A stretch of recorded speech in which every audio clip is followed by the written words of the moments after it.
When last we left our heroes, they had just defeated S.A.M in a friendly combat test and retrieved an amulet that appears to hold the curious intelligence. A moment later, they found themselves back in the green crystal tower of Harken, which now nominally belongs to Johan, along with his title of Wizard, so long as he can fulfill the Baron's request. Keldav rushed out to check on your tame rage drake, El Gato, and you found him curled up in the southmost stone room that has the empty chimney, sleeping surrounded by gnawed-on pieces of the wooden door.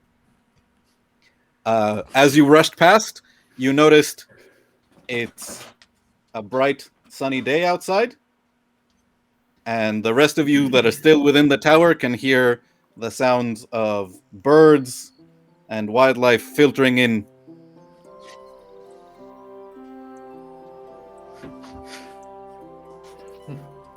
As it appears to be a bright, sunny morning in Harken. So, are we back? Don't start singing. Me? No one can sing. This is too fucking cheerful, even for me. I think that we are back. Yeah. Do I have all my belongings? Yep, you have all your belongings. You're still holding the metal amulet with Do the I blue have glow. the journal that we found in the... You have the journal. You have your many extra-dimensional pockets. Your floating mechanical cat is fluttering next to you. Any idea if it is the same day? I don't know. We could be in the future. Again? What? Well, yeah. I guess that's not something. A few meters away, Keldav is now looking at El Gato snoring on the ground. Pieces of the broken door around him. Oh, that's so cute and destructive. So cute.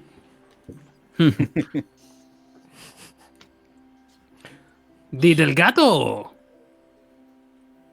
break the door or the... No, that was me. I mean, yeah, initially, the first time you came to the tower, Siege hacked it to pieces, and then last night, as you guys were approaching the tower, there was a game of keep Johan out of the tower that ended with El Gato crashing through the door and sitting to block the passage. Yeah, good times. Yeah. And that was the last command your Rage Drake received using animal handling. So it curled up in the stone room with the very, very dusty chimney. So, with that minor lapsus out of the way, what are the plans today? Do we have some people to torture, I guess? I mean, we need to ask. We need to talk to the people of the Iron Circle. There's something like, I think, a feast or something. Honors from. No, feast, like eating, like. Oh, Do I have to attend to that? I think so. I mean, you're the Wizard of Harken, so I think you. Oh, I am the need to Wizard go. of Harken. If you want to keep this tower, you should go. I mean, at least. But it's so annoying.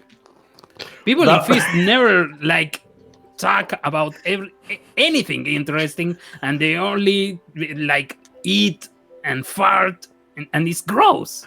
You know that you just sounded like a valley girl? It's so annoying. Because it is. You have to find the right people. There's always interesting people in a party. I can bet you money on that. But you don't care about money, so it wouldn't be a bet. Yeah, but still, I'm if I confused. did, as I did when I was young. Oh, yeah. I think I what the feel fuck? some compulsion to Every do this. every time you speak, there merits like 5 more explanations. I don't know. I don't know if tonight, but one of these nights you need to stop and explain everything you've said. I think I'm feeling the compulsion to do this. Like I'm gonna grab 5 gold Mm-hmm. and put it on the door, like in the threshold of the tower, because I lost my bet to you, Daniel. So I have to Oh, pay sure. my 5 golds. True that. Sure. So yeah. We can rule that in world you're gonna have to pay that gold to get a new door for the tower. Yeah. It was the least you could do to try and stop people from coming in and disappearing within. Oh fuck! Imagine someone else got inside S.A.M and it wasn't us. That would be fucking scary. Why? mean, Sam was they- a very good person. No, not S.A.M. I mean the bookshelf Oh fuck! and the ant. Sam, And Sam, are you still here? You're holding like the chain of the amulet. It's still glowing blue, but you hear nothing in your. It doesn't make noise. I think you need the circuits to maybe do some noise. I like you better like this. You It's put a- it on, and there's your. Finally, that was strange. Oh fuck! No. Oh, Well, I have to talk to you. I think I will deal What with is it. this place? Can you see? Vaguely, you said your tower was a triangle. Well, yeah, but it has a teleportation circle to. It took us to the actual tower. This is like a front for it. Fascinating. Yeah. Question: can we hear that? No, only so you guys like Johan put on the amulet and started talking. started talking. Johan is now talking to himself. You, Okay. you do notice that the amulet like it flickers. The blue light moves slightly, reminiscent of how the walls would pulse with Sam's voice. So there's only like a small fraction where you think, oh, Johan is acting even wilder than normal before. Okay. No, to be honest, to be honest, Keldav would have been like, fuck, and just kept on going. Like, that's a very regular MO for him. I think that Siege will see Johan speaking alone, and then if very quickly look at to Keldav or Mara with the face of what the fuck.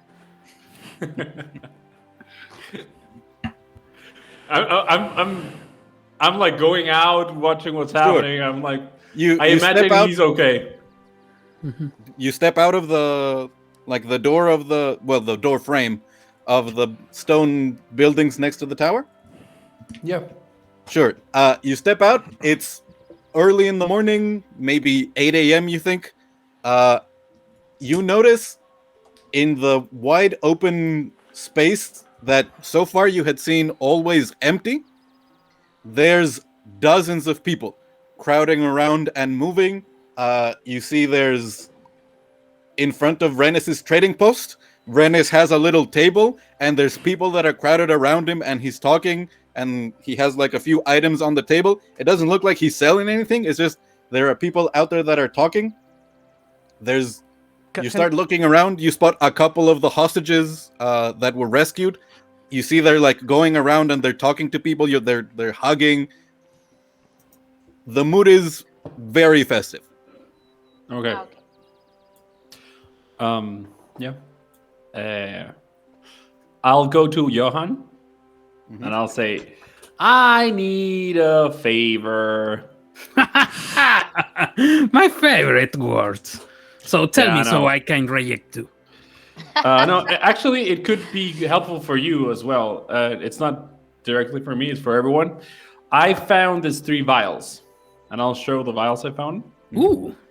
I want if you could just tell me what the fuck they are.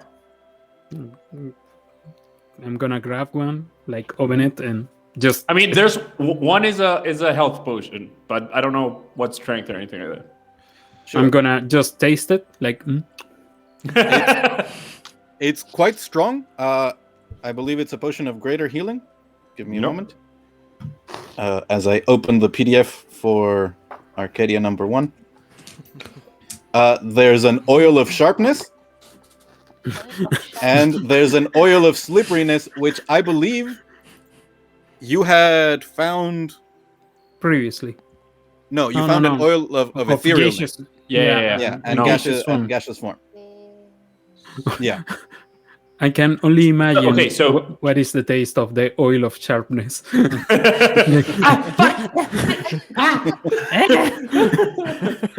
My teeth!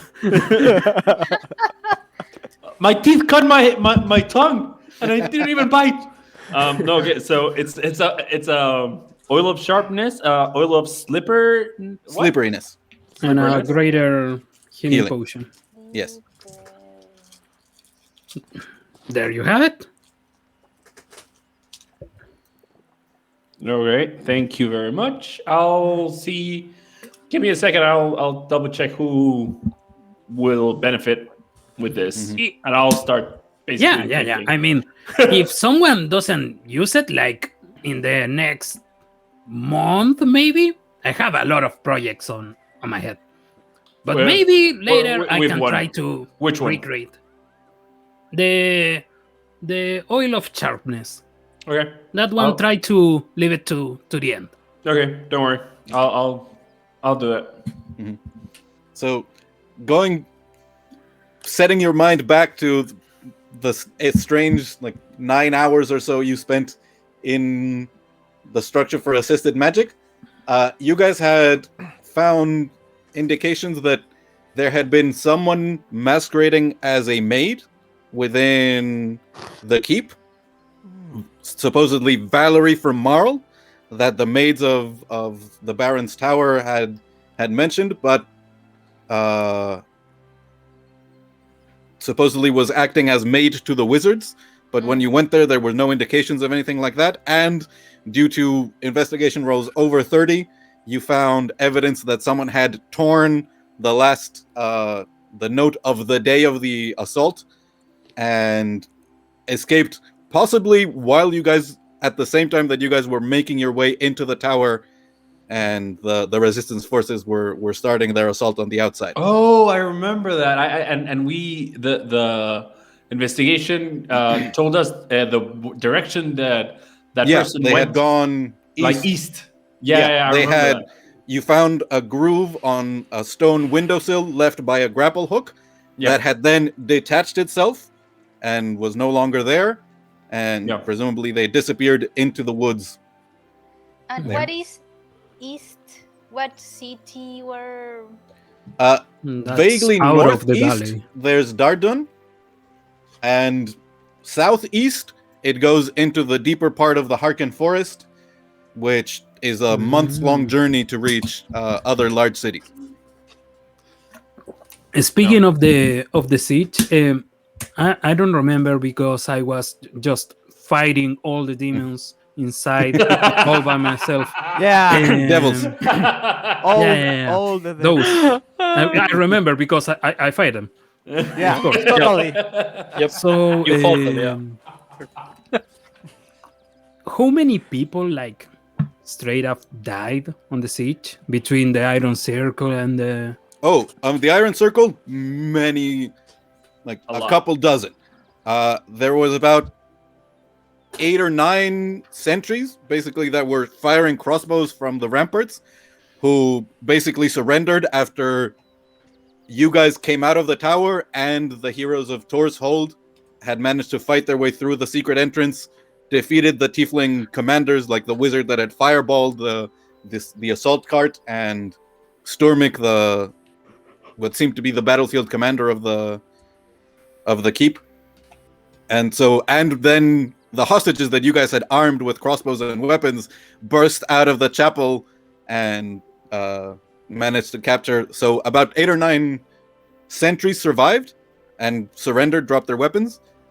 Of the people who assaulted the keep, originally there were about 40.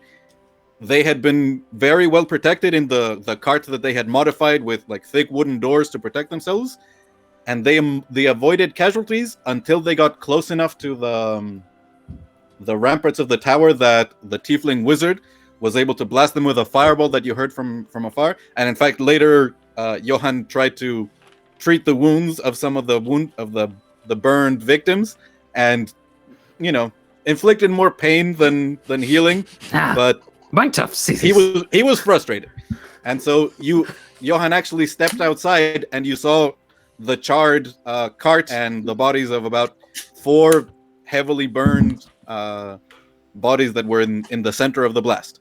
And then in the fighting itself, Stormik appeared to be quite the vicious combatant. They were hellhounds. Like, there was a major fight outside as well. So about another 6 people died within trying to fight their way out of this north tower and into the inner courtyard. Okay. Okay, totally off game. I was looking my old notes, and I just found market list of things you wanted to buy. Yep. Sure. Now is the time. Shopping episode. By the way, I have a question for you, Daniel. That is something that I haven't done, but because I'm a bit afraid, because I don't think I have everything written correctly. I wrote down all the gold we have received so far, but I don't know if I'm right. Do you have, by any chance? I could work it out. You guys kept about 6,000 gold of the chest. At the end. And you've also found a decent amount of money in the catacombs. That you cleared from the necromancer. I think you we're guys loaded, but I don't know how loaded we are. And we have some statues, and we have a lot of shit. You guys have like 2,000 to 3,000 gold. Dude, if you give me it's a lot. A fucking downtime, I can do magic with that shit. Yeah, like that's why I asked, because I have written down something like that, but I'm not sure. Like each one of us has something like that. Like turning the tower into a stronghold for Johan will be quite expensive. I mean, it's literally blank stone walls with no door now. The chimney, so far from outside, it looks like it's intact, but I wouldn't recommend starting a fire in it yet. And there are no tools to use as part of a workshop. And currently, Johan hasn't learned how to modify any of the strange crystal material that makes up the tower itself.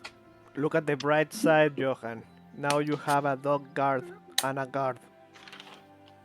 Yeah, yes. I mean, in the brighter side, I should be able to control the tower and keep you all outside. But that is true. Daniel, question: who we see? Have you guys stepped out of the tower yet? We are coming down. And sure. So you make your way out.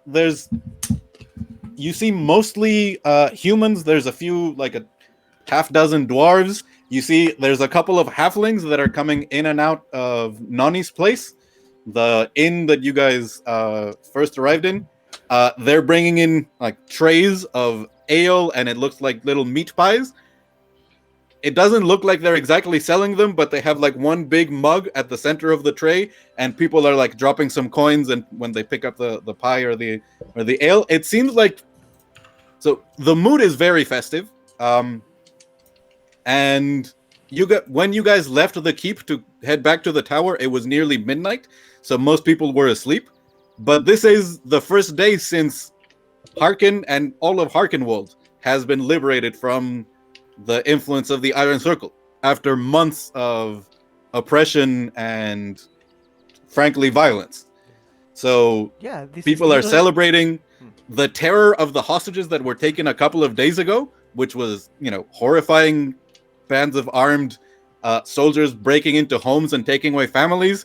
They're all back safe and sound, which almost didn't happen in a slightly alternate reality.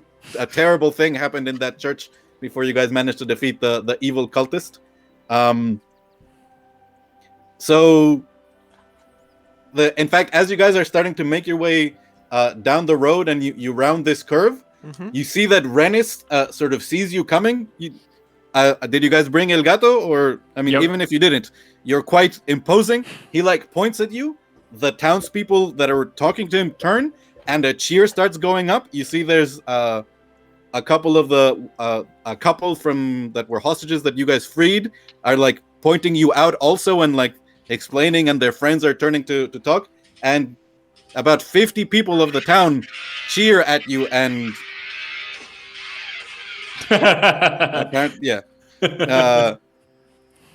and like greet you. I mean, you are a strange looking group, but from afar you got a couple of figures in heavy armor, some like maybe halflings, and apparently now a wizard. So you guys, you may not look like traditional heroes, but you have done a truly heroic deed, and the people of Harken are celebrating you. What are you Yeah. talking about? We are completely normal group. I mean, The from other like party that the, they have, like Yeah. there is nothing better. from like 200 feet to like 60 meters away, yeah, Siege looks like an, maybe he's a half giant in heavy armor.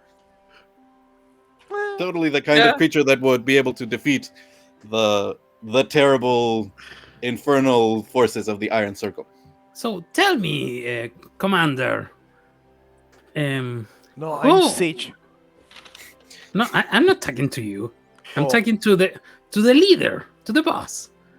So tell me. Yeah.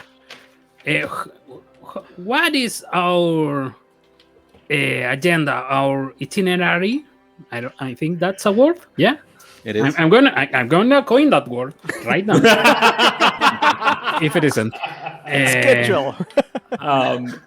Daniel, can I roll a stealth check just to fucking disappear? Are you riding on El Gato? No, I'm just Okay, I'm sure. beside El Gato. Okay, thank you. And this is just to fuck with the commander comment, by the way. So yes, I rolled high. So it's not a 30, it's a 29. Well, Sure. but Yeah, Johan, you I'm turn to Mhm. where Keldav should be, next to El Gato, and he's not there. You look under El Gato, he's not there. With my 14 perception, I'm going to look like. Well, I have to go to the next in line of command. Mara. Marala's being puffs her chest. Yes, Johan. What do you need?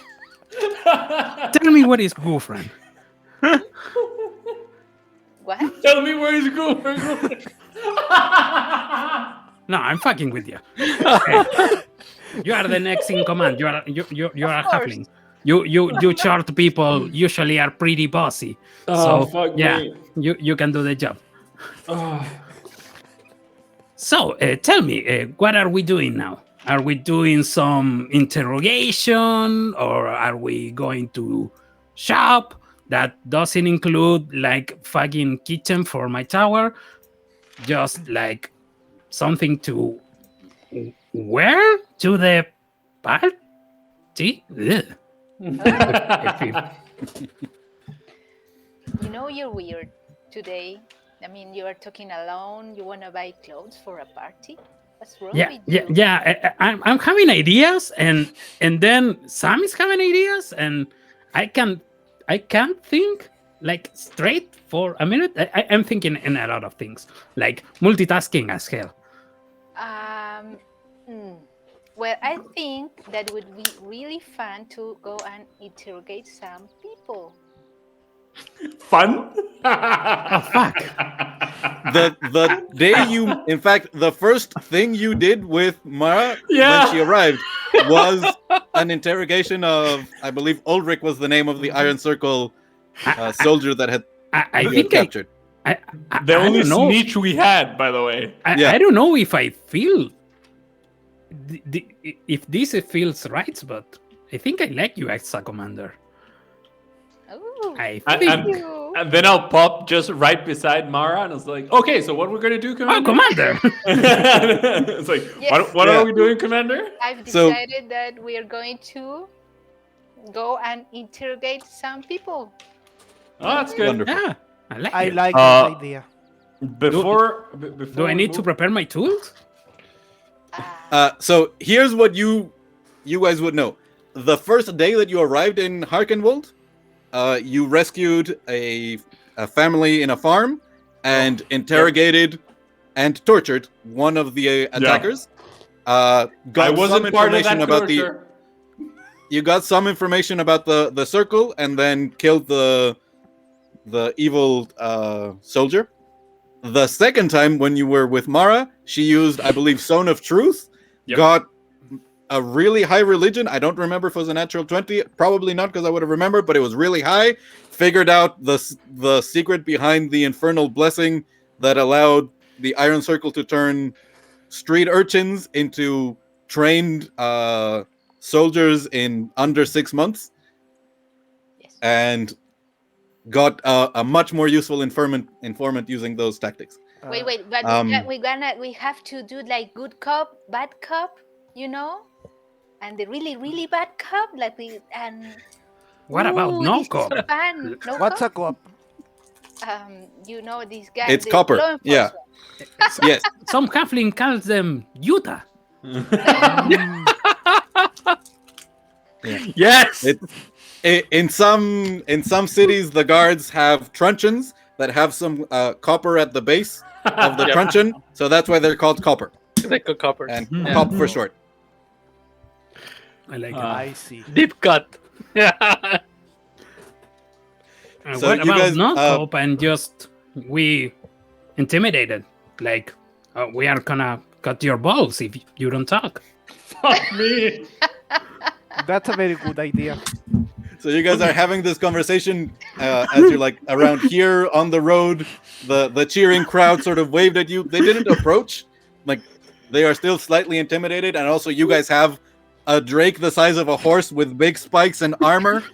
So That I think by now acts more like a dog than an actual drake. it's not quite dog-like, not cat-like. No, but Also there. not Drake-like, because it had some pretty remarkable influence into it for the circle to tame it, and then you guys used the potion of Drake control to take over. It was Wow! Wow meow, wow meow. Wait. That's El gato. Meow meow. Yeah. No, I'm sorry. It's not just meow meow. yeah. So well, if you wanna do the bad cop, good cop, go ahead. I think you guys can handle it like pretty well. I mean, I think you should be there. Oh yeah, I'm gonna be there. Someone has to dispose the body when you finish. Oh my god, we're not gonna kill him. We're not. What? I mean- Ghufran, what do you think? And see, Can we just enjoy the day and the people? but this is fun. Go interrogate some people. I mean, you're part of the group now. Let's drink and let's have fun for real. Like no torturing people, no killing involved. Aww. Oh my god. Well, I'll be part of it, and I will help you, of course. And when I'm talking about this, I go to the people and I start like a football player. Sure. Yeah, like yeah. people. And Like, wait, like a football player or like a rock star? This is very important.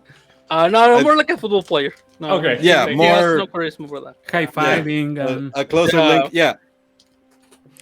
Ghufran actually, of all of you, Maravilla also looks like a storybook hero. But Ghufran is in resplendent armor. Her eyes glow gold. She's not like the sort of deep red of the more scary tieflings that were part of the Iron Circle. Like, the people embrace her. They don't quite know how to treat you. Like, they don't come up to talk to you and ask you questions. But like, they are very glad to see you. Eventually, one of the halflings kind of summons up a bit of courage and like brings a tray close to you with a couple of jugs of ale and some small like meat pies. Cool. I drink and I eat anything and everything they put in my way. And also, as soon as I realize that someone is rather short of money, or they look like their clothes are too old or anything, I start like taking my money and without them noticing, using sleight of hand, start Sure. putting gold coins Wait. into their It's like purses the and tooth stuff. fairy. Are you Yeah. gonna put some aside for Mara's brother? Remember that Mara asked that you pay for I his mean, bail. You I'm guys asking. have hundreds of gold pieces, That's each why of you, just You I'm from can just the. pay. I just No, want to know. the only gold I have on my equipment on my character sheet is like 15 gold, and those are the ones I'm Oh. considering right Okay, now. sure. Okay. So All the other money is like collective money. This is Yeah, like party personal money. You know. I see Ghufran going to eat and party, and I totally forget about interrogating the prisoners, and I follow Ghufran like, oh yeah, this Sure. is more fun also. Oh fuck! I think that we must wait. That's a pretty shitty leader. You can't promise Wait, me maybe to we can put interrogate people rank and to interrogate the prisoners. Daniel, is Brach or Greenball nearby? No, they are not. They are not in the throng of people that are sort of gathering in the open market area. Gotcha. So Ghufran and Maravilla go in and start mingling with the citizens that are celebrating. The rest of you just stand there awkwardly. No. for a minute, yeah. Okay. I like the visual. I will be scratching my stomach a little and say to Johan, I think that I have something here that don't belong. Yeah, of course. A fork. That's what. A fork? A fork? You are not there. Yeah. Okay, yeah. You ate it like completely. I remember on the S.A.M facility. Oh. Well, I can get that out for you, I guess. Would you do that, please? Like right now. That's pretty awkward, man. Huh? Like open you right now. So there's a moment where it goes back to the dynamic of the original three heroes who came from Falkis to Harkenvold to figure out what happened with the courier that the Lord Warden had sent, and then got involved in a much bigger thing. And you're back to the artificer, the warforged, and the gnome who was having to deal with their nonsense. Yeah. But by the way, I don't know if Johan remembers, but there was a talk, I think before Maravilla got in the group, where he was asking for guidance about like the brand, The his PR. brand, like a PR manager. And I look at this and I'm like, yeah, you do need a PR manager. And I don't know if I'm the best choice right now. And I'll look at this and I'll say, you guys take care of that. I need some arrows. Do you want any javelins for your? Yes, So please. one thing that you would still remember, Keldav, there were no weapons for sale here in Harken. Yeah. The Iron Circle had confiscated them. So Yes. if you want any weapons, they would be at the keep. I know. I remember all that, and but I've been doing some math, and I think I'm very low in arrows, and that is a very big problem for me. So I want to basically go back to the keep. I think the prisoners are there. I'm not gonna do the integration without the party, but I want to know like who is there, everything like that. So I'm basically doing the legwork for the Sure. bureaucracy for the Where team. is El Gato staying? Like, are you taking El Gato? Is El Gato staying No, with Siege and... I'm leaving El Gato with Siege and Johan. Oh yeah. Okay. It's Question? So gonna you be. begin making your way along the road. Question, is there anybody that's blinded or paralyzed or poisoned? No, it seems like the people were huddling in their houses, basically trying not to draw attention, praying that they would not be a target of the raid. Cool. And the people that you rescued, like, they avoided any damage. The only person that was hurt among the hostages was Sister Sondel, and you guys healed her after the fight with the Asmodeus cultist in the church. So amazingly, everybody from Harken lived. Yeah. Some of the defenders and the people of Torshold who took part in the assault sadly perished. But they're not here. Like this is the town of Harken celebrating. Like they were the first to fall to the Iron Circle 2 months ago, and it happened for them overnight. Like they were a sleepy, peaceful town, and then the next day, their beloved Baron has been like taken hostage, and there is an army of mercenaries that is spreading out to the rest of Harkenwald from their town. So there wasn't even an attempt at a resistance here. There was overwhelming force in this town from the very beginning. Johan, you also hear Sam go, "This is so much." Yeah, I know. And Yeah, I know.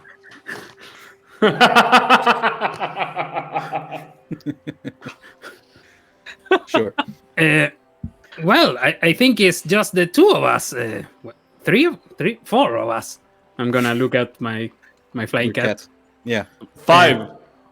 Yeah, El Gato is like, Gato. yeah.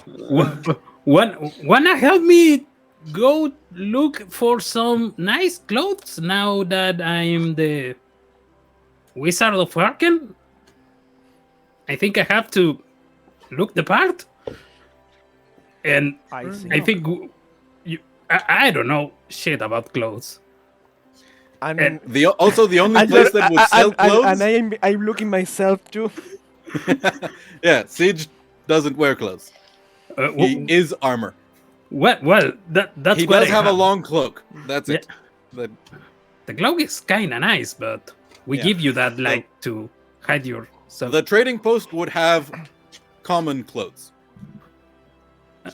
You did find a chest full of nobles' clothing Yeah. on the 3rd floor of the Great Tower that presumably are part of the Baron's wardrobe. Let's steal some of that. Oh no! Remember you in the Triangle Tower? Mm-hmm. We also found. Yes. found, You do have But those some. some Those are pajamas. No. Those are like they are some. There Yeah, were go, some go. very fancy wizard robes that had Yeah. like hidden pockets for wands.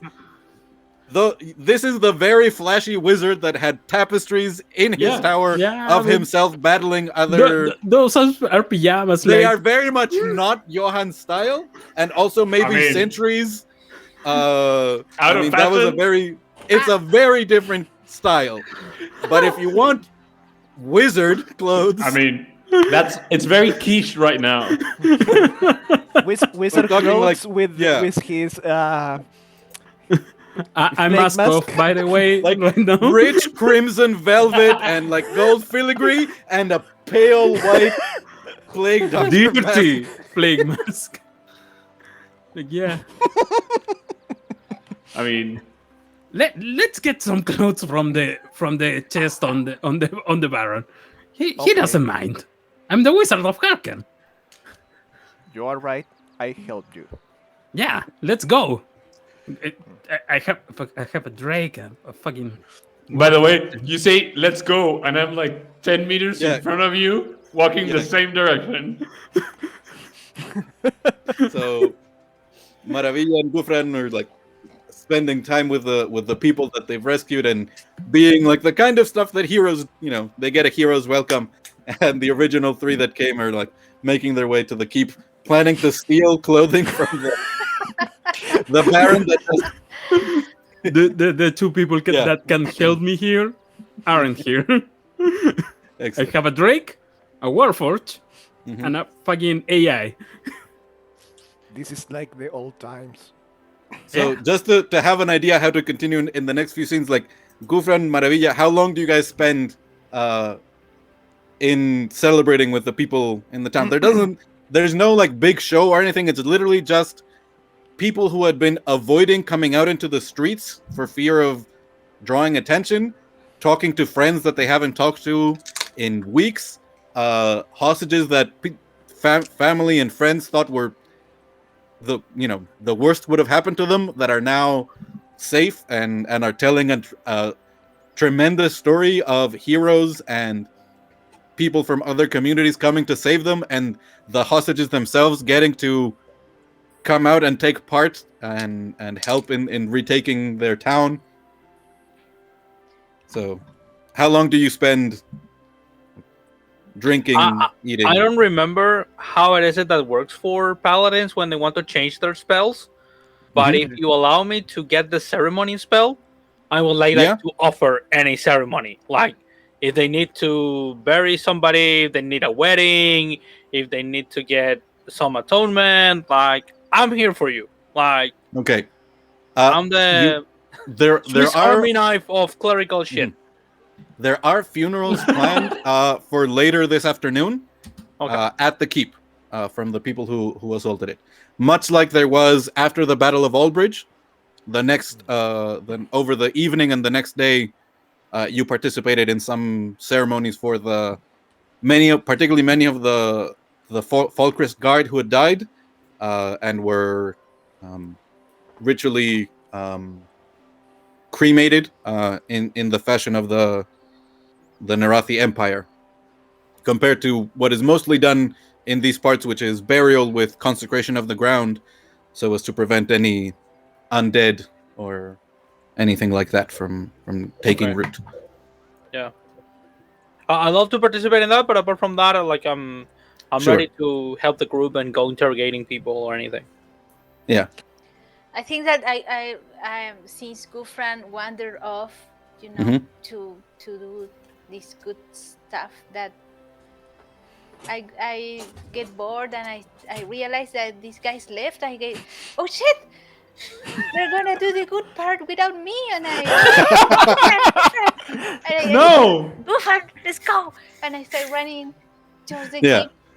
Okay. So, after about 15 minutes, like long enough for the first three to have the chat about forks and stealing clothing, and that you guys start making way. So,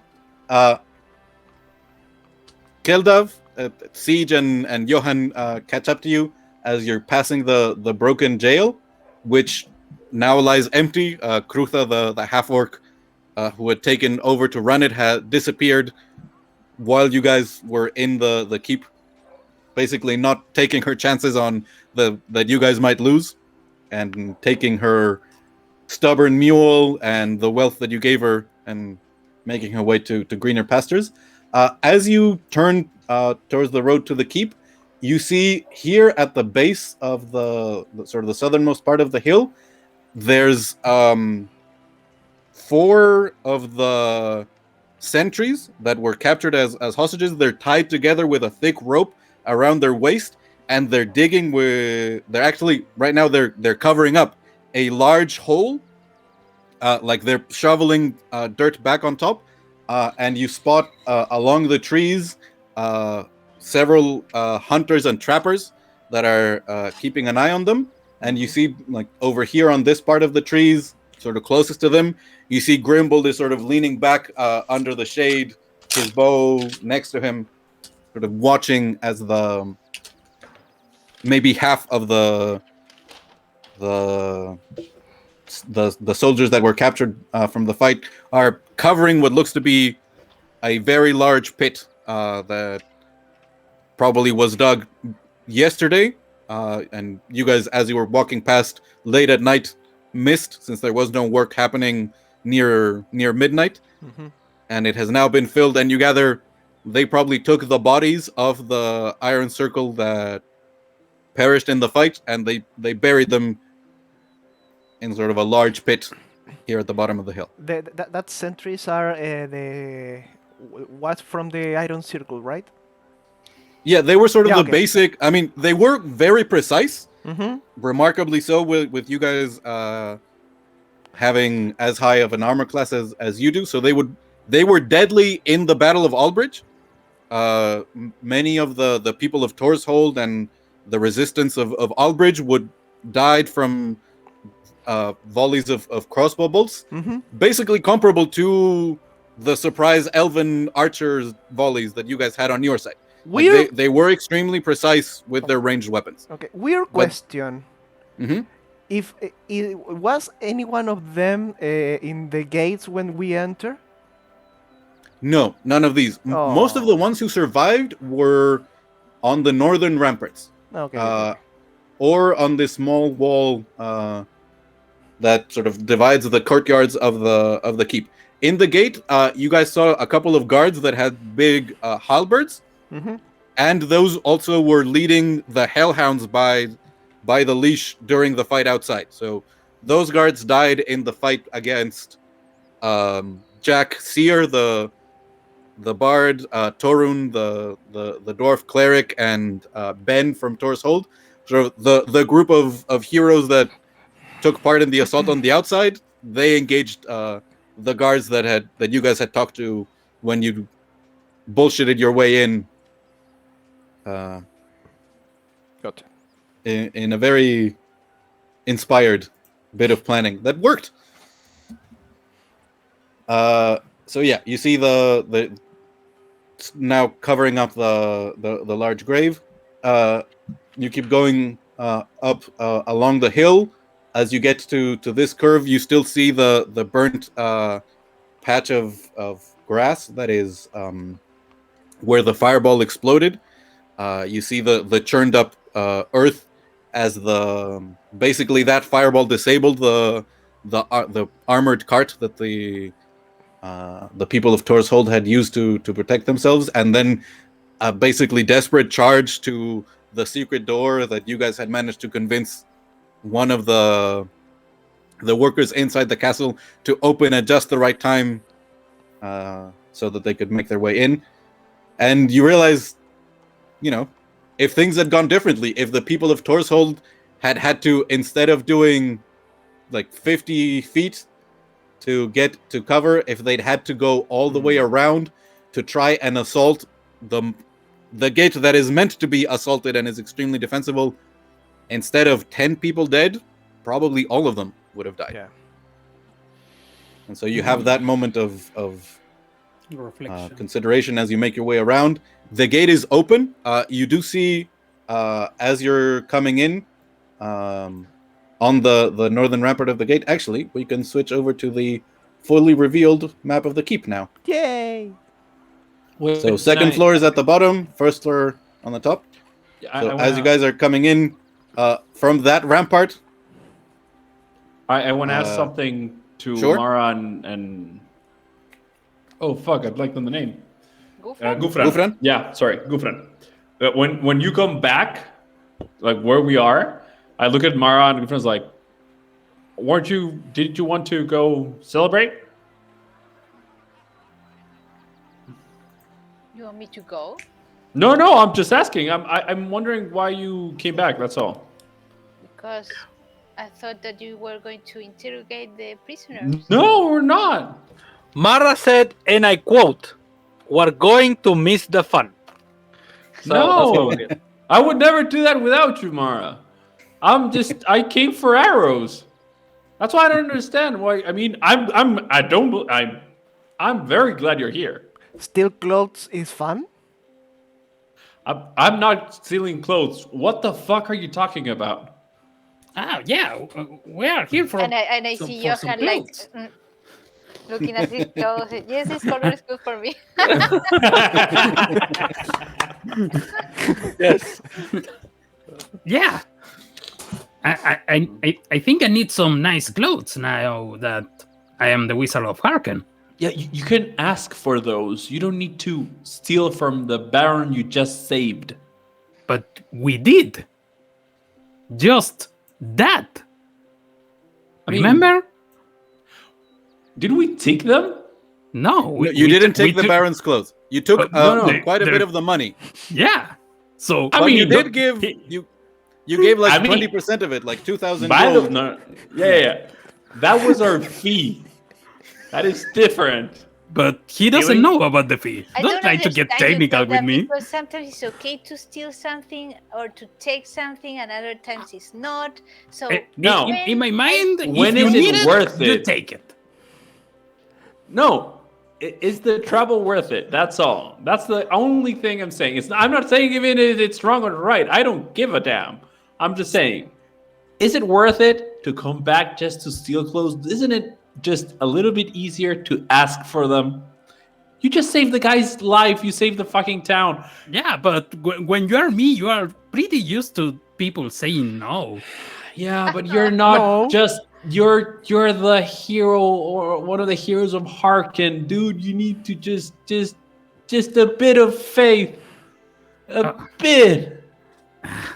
That just sounds like a lot of extra This is really steps. weird because Johan now likes clothes. No, I don't like Keldav is clothes. turning to my mom. I don't like clothes. It's No, He said that he wanted to eat. What's wrong with you guys? What happened? I'm okay. First of all, stop saying I'm a fucking Experiences mother. change people. Sam changed everything. I mean, Second. Keldav is a mom, but I just want to, I don't know, get some respect. That's all. You already have it. So as What you the guys fuck are are you talking talking about that, about? you're getting close on the road. You see on this rampart, Adalbar, the hunter that has fought with you a couple of times and every time received a pretty bad burn. You see he's sort of looking at the inside of the courtyard, but he's seen you guys coming and he gives a nod of respect towards the group and then sort of turns to keep watch on the inner courtyard. Can I ask something to you? Because I have a new skill Sure. that I actually want to use right now. guess Oh no, it's not. I don't have it yet. I am sorry. Level 9. Yeah. I missed. I switched them around. I thought I had it before. Then no, nothing.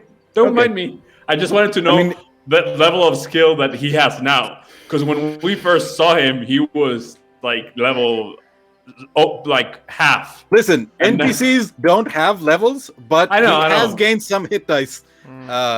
Yes. Let's say if he only had one longbow attack the first time that you guys fought with him, now he has two. Oh yes. 3. Yeah, he went from like challenge rating 1/2 to 2. Oh, Damn, that's a amazing. promotion. That's deep. That's one hell of a promotion. Now he can kill a level 1 party. Yeah. He took part in some messed up fights where you guys in the Battle of Aldridge when the Tar Devils broke through the defenses. Like he came up to help you guys and like was part in some of those fire bursts. oh Yeah. yeah, In fact- I remember. Yeah. You noticed he's got the beginning of eyebrows again, starting to grow back, So starting to be a bit easier to figure out what expressions he's making. We are heroes. yeah, nothing has changed. Keldav is a mom. You like food. I just want some clothes, and that's it.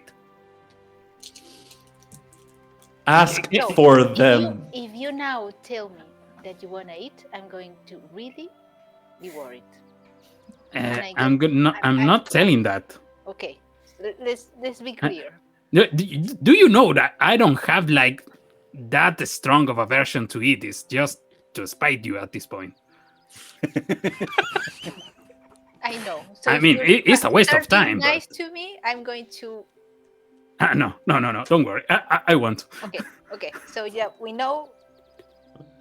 Okay. So what are we going to do?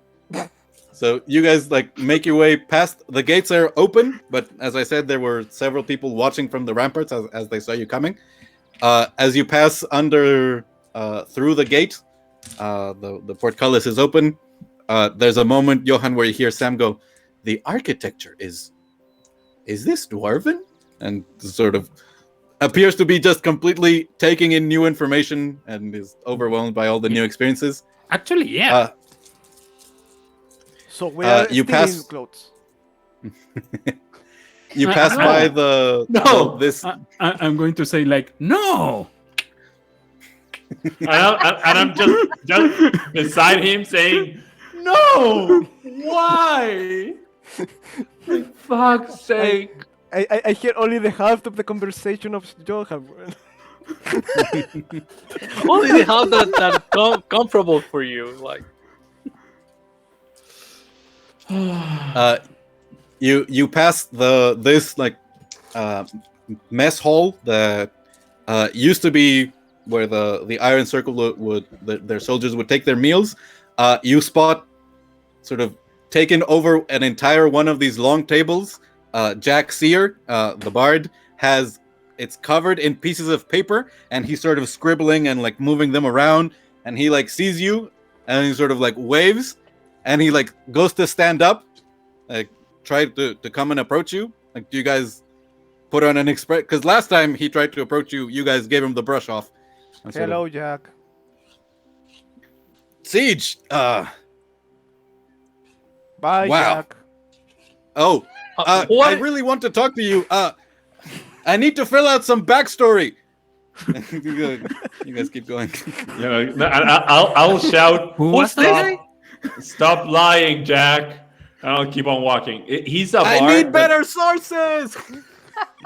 That guy. You need to stop lying. And I'll keep on walking. He is a bard that came with the party for basically a session. Like a day. I remember now.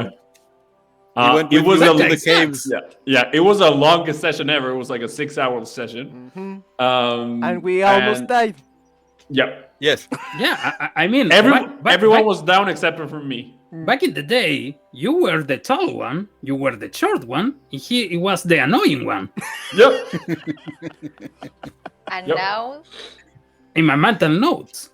Now he knows your names. and now, He's the annoying one. But there are some more annoying ones. Like your cat. and So- Mara says, okay, everything is okay. He is having a very, very like tough time not being worried about all the changes. What is this? Character development? No! Get away from me!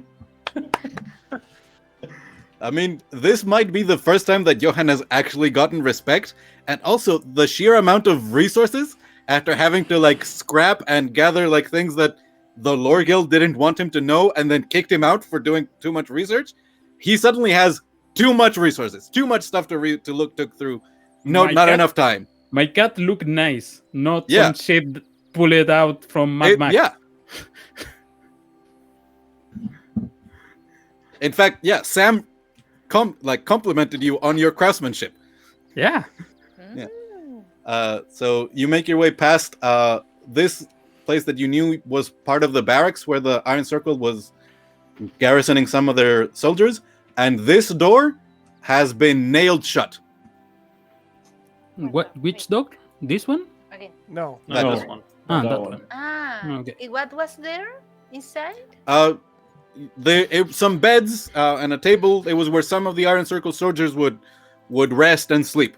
And now through the window, can we see what is inside? You glance past and you see there's you see the other 5 Iron Circle sentries that aren't like down covering the pit. It looks like they're like eating some just bread and drinking some water. They've been stripped of their armor, and so basically all you realize is that they have very simple clothing. They have like very close cropped hair, and that's about it. Can I do something just to fuck you- with them? Sure. I want to do. Mhm. Go. I'm sorry. Well, you gather that probably Jack is stationed in that room as a guard, and he's just taking advantage of the fact that he has these huge tables to start, plotting out his grand opera Yeah. about these adventures. So I'm gonna do a minor illusion Mhm. inside the Okay, the room. sure. It's gonna be fire, then out, fire, then out, like a small thing. Fire out, fire out, fire out, and I'll shout from outside, "They're coming in again!" So you you hear like clattering as they drop their plates and mugs, and you see as they rush. You hear as they rush to that door and start pounding on it for Jack to like come let them out. There's a moment where Al-Albar sort of here's what's happening, looks at you, I'm laughing just like fucking hysterically. and like him and a couple of other people start coming down the stairs as like you hear Jack saying, "Wait, what's going on? What happened?" And you guys keep making your way past Sorry into the about inner that. courtyard now of the keep. The dirt has mostly been wiped clean of the. There's still some traces of blood on the grass, so there's still signs of the battle that happened. But a lot of work has gone into the keep to try and start restoring some sense of normalcy. You do see all the way over here, right under the east wall. There's people that you recognize as dwarves and humans of Tor's Hold that have been like carefully digging a series of graves right along that tower. Mhm. And I ask to them who they belong these graves. They answer like quite honestly and somberly that some of the people who died taking this, who freeing the keep, didn't have like family plots back in Tor's Hold. So there's about like 4 graves that are being dug here, and the rest are in the battle cart that is being repaired, and they're going to be transported back to Tor's Hold to be buried with their families. But they asked for the Baron for a place of honor to lay them to rest, and so like this section of the garden under that apple tree is going to be like a place for the people who died to be remembered within the keep forever. So if you were going to get arrows and things, probably that room, the armory, would be a good idea. The doors to the chapel are closed, but you guys could explore there, or you could like head back into the tower. No, I'm not. I mean, for the arrows, I don't think I'm not gonna. I don't need to talk to the Baron, but I'll talk to whoever I think could like be quote unquote in charge of the armory. Mhm. And I'll ask if it's good for me to restock supplies because I'm running thin. Sure. You go to check that door and it's locked, and you hear one of the Falkris guard that is on the ramparts on that side tell you that you have to go through the inside, like go into the kitchen and ask around. But like, yeah, it's no trouble. The kitchen staff know you, and they're quite happy. Yeah. And like Mitch opens up this inner door for you to come in, and you spot not just the few weapons that the Iron Circle still had here, but all of what was recovered from so there's stacks of swords and shields, armor that bears the colors and livery of the Iron Circle that they're not sure what they're going to do, but it's a tremendous amount of, it's like a huge supply of weapons for Harkenwald. And yeah, so you're free to restock with as many arrows as you can fit into your extra dimensional quiver. Yeah. So actually, I was gonna ask that because I don't want to leave them without any, but what I am going to stock my quiver with 60 arrows. Also, I am gonna ask Siege to come, I'm coming. and I'll say, okay. So, I don't know if you remember, I have this amazing new quiver. Yes, I remember. And I can put like big things inside. I don't mind them. So, I'm gonna fill up I have 3 pockets. One of the pockets are for small items. That one's filled up with arrows. I'm sorry. The second one. What do you like more? Like, do you use javelins? Do you like javelins, or do you prefer spears? They're different, but I want to know. I At first, I used javelins, but the stone spear has worked very fine for me. Yeah, but this I'm time. asking for extras, like for things Oh. like like what do you prefer as an extra? Spears or javelins? Off game, I don't know. Yeah, What's better? As a Because ranged weapon, a javelin is better. yeah, Same range- damage, but javelin has more range. The spear can be used as a versatile weapon. So if you're using it in melee, you can use it with both hands to be a D8. Gotcha. No, okay. But the throwing range is 20-60 for a spear or 30-120 for a javelin. I think that the javelin, just Okay. because sometimes I can't be near my enemies or Okay. enemies, the So, okay. enemies. I understand. So let's do this. I'm gonna stock up on 18 javelins. Okay. I am gonna have them. If you need them, you need to ask them. Like you need to, or take them out of my quiver, and I'll show him where I store the javelins. Or you need to ask, like, tell me beforehand, and I'll give them to you. That I will need them. Okay. Yeah, but I'm those are in my inventory, just so you know. And I am gonna go towards the rest of the group, and I'll say, okay, so I have some javelins for siege in my quiver, but I can still have still a couple of slots left. Do you guys need for me to keep any quarterstaffs or bows or spears inside the javelin, like for you guys? I'm pretty good. Mara, No, Ghufran? Yeah, me too. Thank you. I Okay. have enough weapons and armor. I mean, I have the bag of holding. Yeah, I See. know. I'm just like I want to have the quiver decked out. And that's I want you guys to know. I'm gonna pick out one bow, an extra bow, actually couple extra bows, like 2 extra bows, and that's it. So the 60 arrows, the 18 spears, and the 2 bows, and that's it. I'm gonna leave the rest of the Sure. slots open. It's probably the next person who comes in is going to be a bit surprised at how the arrows they could probably picture, but 8, that's a lot of weapons for a gnome to take out. But yeah, it makes a small dent in the amount of weapons that they have, but there's still several dozen swords, stacks of shields.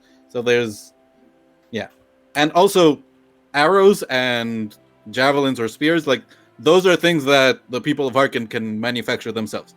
That's not as difficult compared to chainmail and swords and shields. Or swords or things like that. Yeah. Sure. And I'll look at the group and say, I'm good. What do you guys want to do? Okay. Clothes. I think I need the clothes, and then we go ask some questions. Look, man, do you really want me to ask for the clothes? That's kind of weird, right? I mean, I get it. It's weird, but I think it's better. It's gonna be. Can you do it? Do you want me to do it? Okay, don't worry. I'll do it for you. Oh yeah. Yeah, no problem. I mean, it's kind of weird. Can you give me some of your clothes? I'm not poor. But you can ask. I can't believe that we're having this conversation, but you can, say, do you have any spare clothing? Yeah. Not like your clothes. Actually, there's a better way to say it. Don't worry. I'll just let's go. Hello, Baron Man. Give me some of your clothes. But that sounds completely normal to me. Oh fuck! That's why it's wrong. That's why it's wrong. Ghufran, do you want to go with me and say a prayer for the people that they're what's the word? Enterrando. Burying. Yeah, sure. Burying. I'll be there. So let's do maybe this. while you get the clothes, because I don't wanna watch you try them on and oh no. I don't what? I'm You Try don't sorry, want them to. Trina. on. You don't want to see a extreme makeover Johan No, edition. I'm not interested. It's gonna be a dirty Johan on some nice clothes. I just imagine This like rat boy, like, Siege and Keldav outside, like the changing room, saying like No, secret will be all the time. and the cat just behind saying meow. Montage Yeah. wearing trying different clothes. Yeah. Montage Yeah. yeah. with some When pop I ask music. Ghufran, maybe you wanna go and have an opinion about Johan's clothes. I'm going to confess to you, I have no idea about clothes. Oh, It's like I think that's no why one we're in this best party. friends. And no Siege idea, also. no idea. I know it's a girls thing, but for me, it's like I was always more interested in swords and stabbing people. Mara's like, yes, yes, yes. So let's go and say some prayers. Yeah, that's great. So, you push open the double doors into the chapel. Uh, it's a huge difference compared to the last time you were here. The 9-pointed star that had been painted into the floor is gone. The shield to Asmodeus, placed at the top of the tower, is also nowhere to be found. Back in Pride of Place is a large metal shield painted blue with the symbol of the platinum dragon Bahamut placed once again. You do see along this wall there are 10 bodies that are carefully been laid to rest, sheets covering them. And you see there have been like candles set around each in 4 corners. And you see Sister Sondel is sort of going along between them, making sure that like one that has been like burning almost to the ground. You see she brings out another candle, lights it, speaks a prayer, and replaces it, and takes the one that had almost burnt out. Yeah. You also actually, this door to this small side chapel is also open, and you hear 2 dwarven voices that sort of talking to each other. And that was the chapel to Cord, and you remember that Rorik Hammerfist was probably, until Mara went through these battles, probably the most powerful divine cleric in Harkenwald, and participated in the battle, and in fact called down a lightning that obliterated the tiefling wizard whose staff Johan now has. Ooh. So we'll wait for Patti to come back to come back to the chapel. So the rest of you go back into the great tower, which would now, I guess, would be here, the second floor at the bottom. So now that those 2 are gone and we are back to the original 3, I have another favor to ask from you. What up? But you need to don't ask questions. I was Why? thinking to ask to Siege for help because Okay. he's strong and he doesn't ask questions. But Okay. maybe, just maybe, I'm gonna need a words person. I need some of those bodies from the pit, the Iron Circle. Like maybe 4, maybe 6. Okay, wait. No questions. No. Okay. I need to know 2 things before because I want to help. I don't really give a fuck about the dead people. That's not a What a real relief. issue. I mean, I know mean, the soul. From my in my head, the soul is the important thing, and if the soul's not there, I Yeah. don't know. Well, It's what just a the- flesh to flesh. But I need to know if I help you, how bad are we gonna be with the other two? I don't. If they don't know, they don't know. Yeah, that's the thing. Are they gonna know in the near future? Well, doesn't matter. I mean, the deed is done. Yeah, I know, but I'm gonna say something, and I know this is gonna be strange for you to hear, but they are our friends. No. Do you have to use the F word? I'm sorry. Fuck. I'm really sorry. I know it was a low blow, but I think So what? Do I have to tell them like, oh yeah, I need like a dozen of bodies? no. I just want to That know. number's gone up. Yeah, it goes slowly up every time. I just want to know. So, are you going full necrotic? Mm, May it look? I don't have time to explain it like to Oh, to fuck you. But That's I mean, the F word.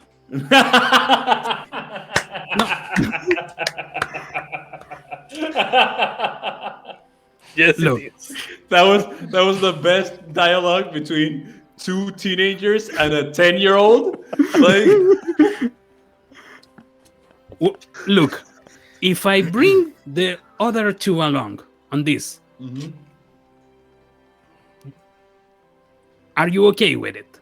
And you are gonna do it? the only thing that I think I need to know. Okay. Are you thinking about doing what we saw on the catacombs? Nah, no, that's Then some amateur. I can do better. I mean, yeah, better is fine. I'm just asking about like, Yeah, are you? if close. I mean, there is no soul involved because Okay. I don't care about that. Are you going to do like make something along the lines of a flesh golem? Where did you hear that word? I heard golem from Siege, like a couple of days ago or a day ago, and got flesh. You're dealing with flesh. He said iron golem. It's Actually, not that it's hard. pretty close. I mean, the materials are there, and because of their devilish contract, their muscles are better than regular. Like I could ask for the people that die from Thor's hold, but those are probably like No. pretty crappy. No. Not because of that. Because a different thing. Okay, maybe they were on our side. Whatever. So We I are think the heroes of Harken. yeah, I mean think they don't mind some bodies. I think we need to talk to them as well. Okay. That's my 2 cents. I mean, if you want, I will Yeah, but help if, you. But if they are against the idea, maybe we can do it behind their backs. Workshop it on your mind. Workshop it. okay, I can give you this. Part of the conversation. I know that I'm not there, but what you going to ask? You're very low. I can't yeah, hear you very you well. sound very The low. mic is very low. Low, no, yeah, Yeah, Yes. lower your the mic. Okay. I know that I'm not there, but who is Johan to ask about these experiments? No, he's just He's talking to asking me and Keldav Siege. and Siege for a favor to help For help, get yeah. bodies from the So pit you waited not Yes. to be near. until yes, explicitly. The only thing I'm gonna say, Johan, is that I can try to help you convince them. I'm pretty charming. I don't need that.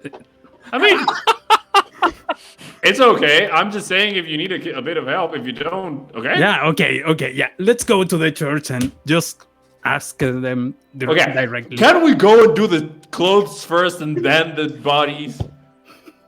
I guess.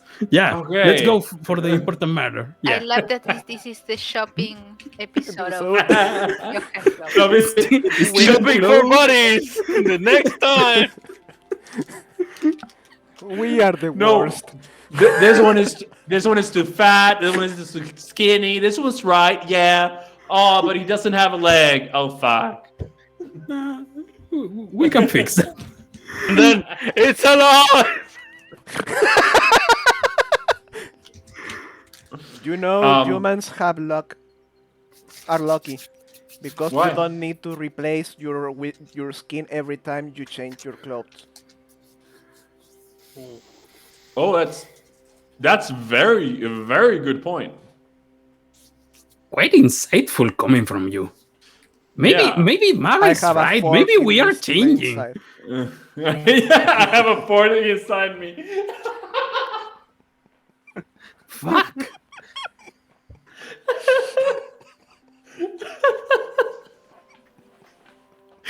Okay, we're going towards the barons. Like, let's get some clothes. Let's Wow. finish this. Okay. Oh fuck. Sure. Give me a moment to collect myself. I mean, you weren't prepared for that conversation, Daniel. What the fuck? Sure. So you guys make your way up the stairs into the great tower. As you step over the small drawbridge that is lowered, you see the hallway where you had the big fight against Redthorn in his ascension to a great devil. The ground has been swept and cleaned. It's only like faintly darker stone that was left, but the walls are still marked by scorch marks and ash, both from his initial transformation, where Redthorn obliterated nearly a dozen of his followers to power it, and then a few seconds later, his destruction as all of you surrounded him and Siege stabbed him with the lightning spear, and the resulting fiery explosion also scorched the roof and the walls. You see these doors are open, and you spot the Baron sitting on a slightly nicer chair that has been brought down for him.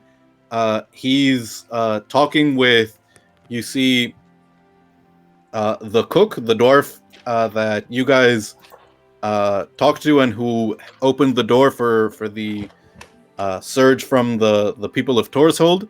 You also see, Pergood, and you see the maid who's in charge of the tower, the halfling who initially asked you guys about Valerie, the maid. Tanya is the halfling housekeeper who's sort of in charge of the work around the tower, and sort of they're discussing things.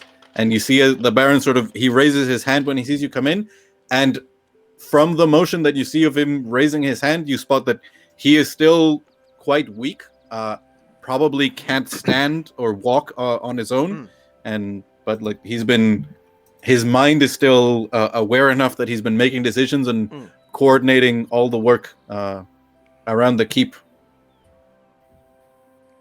So he's there, and he sort of beckoned you guys to come into the room there with him. Morning, Baron. Morning, Kergood. Good morning, Tanya.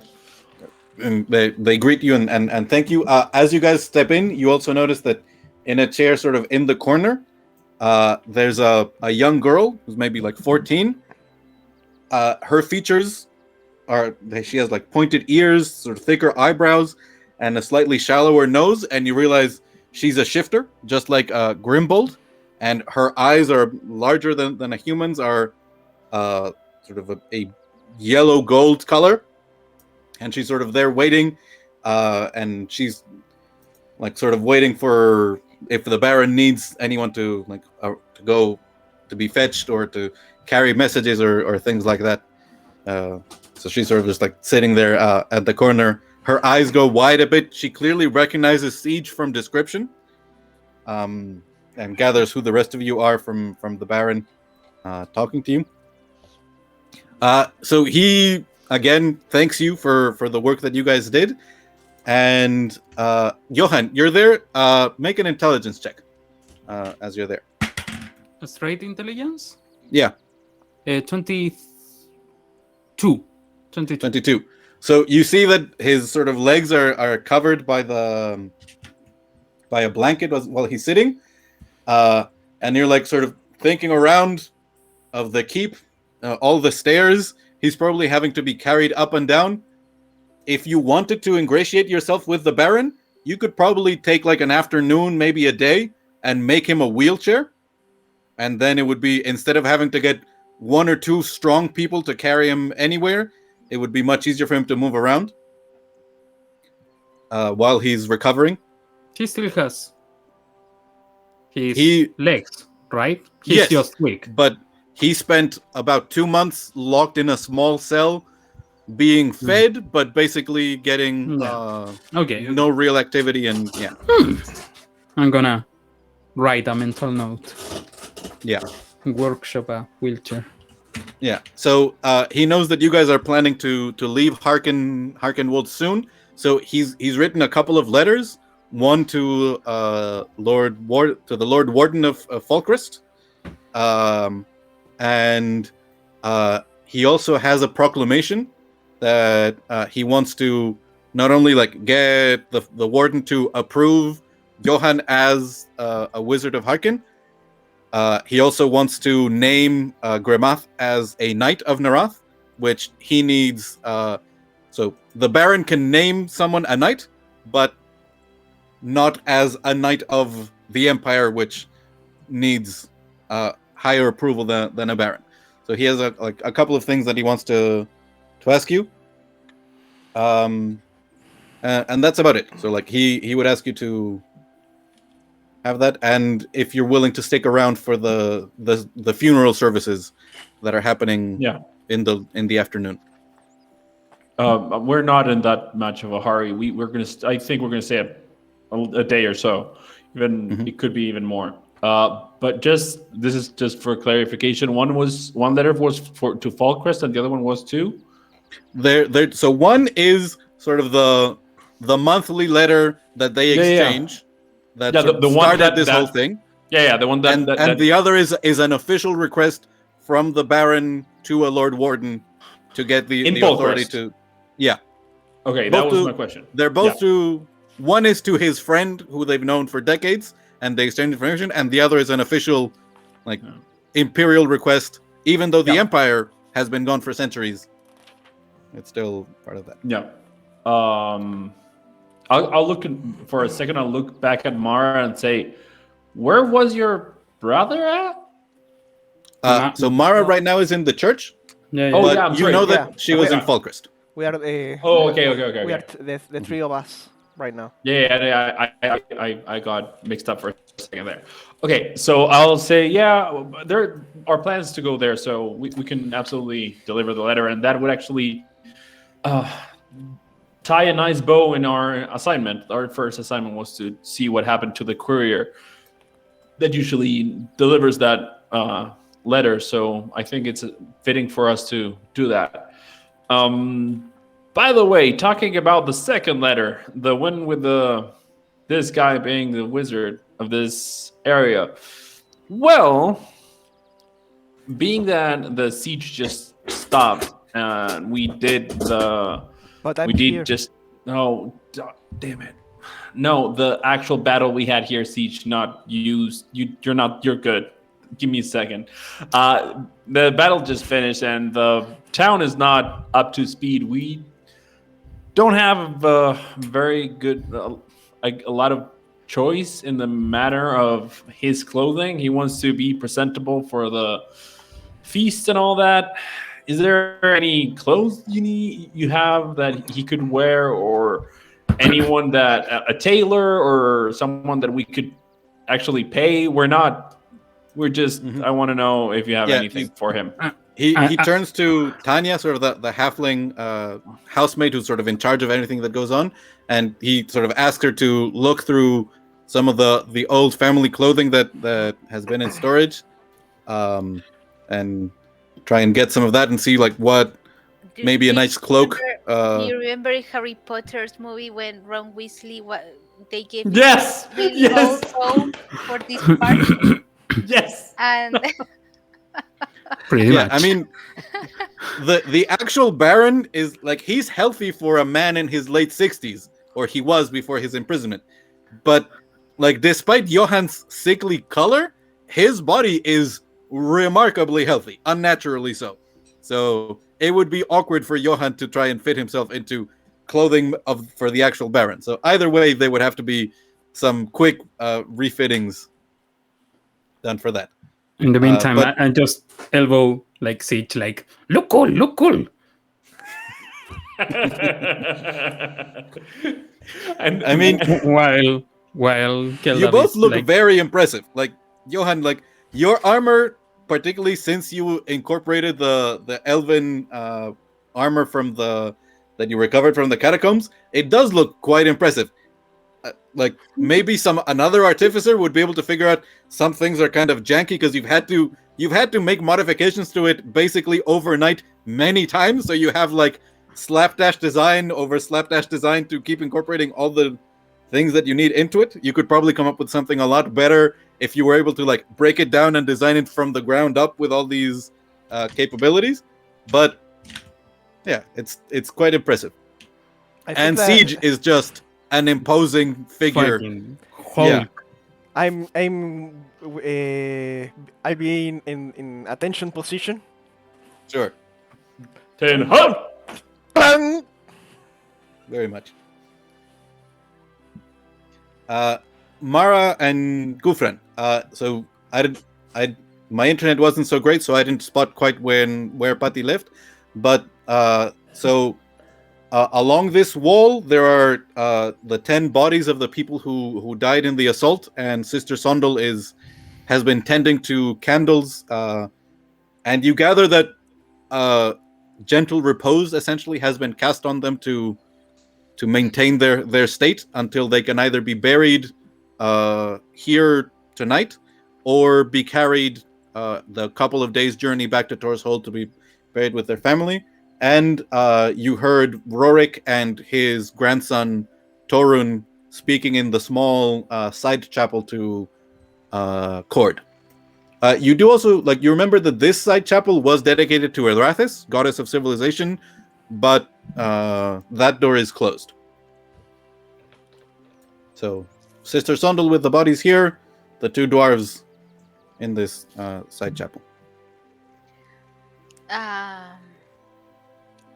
Well, I don't know. I since Ghufran was doing these rituals, I maybe say that. Do you have anything for this? Yeah, I could give them like a long speech, but I think this is a different culture. Maybe they won't understand or they won't help them. Maybe let's wait and watch if they want some help. Sure, but I'm anyway. I'm going to give my blessing in my own way to thank these warriors for their fight in this battle. So I approach and go through each grave and say a few words. Sure.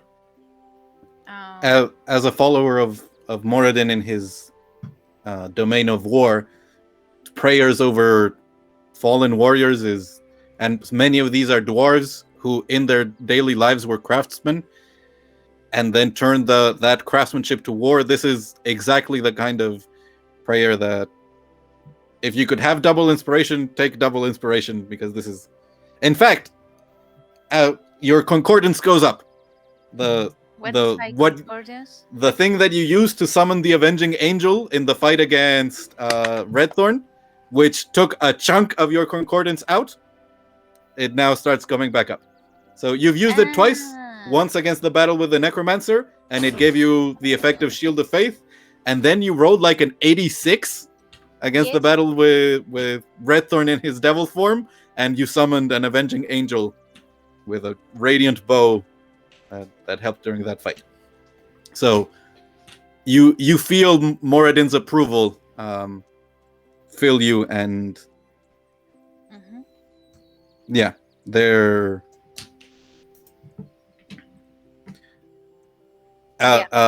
Ghufran, you see, like as Mara is going through this, the conversation between Rorik and Torund in the chapel stopped, and you turn and you see Rorik now no longer in his armor, looking much older than the times that you've seen him in combat or as part of the when he was doing triage after the battles.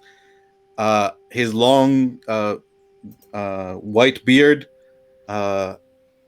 trailing almost to the ground, and you see it's hitting him.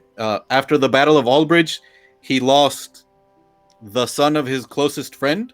The elder of Tor's Hold died in that fight, and then he was part of the charge that led here, and yet through all this he survived. And there's, like, you see, he's not in his battle outfit. He's not carrying the storm hammer, sort of this great weapon of legacy that he helped use in combat to create this huge burst of lightning. And he's sort of looking at this, and as Mara is speaking these words to his people who died in the fight, you can see his shoulders sort of raise up a bit as he finds a measure of peace and comfort in that moment. And he nods to you and then, like, slowly walks out of the chapel.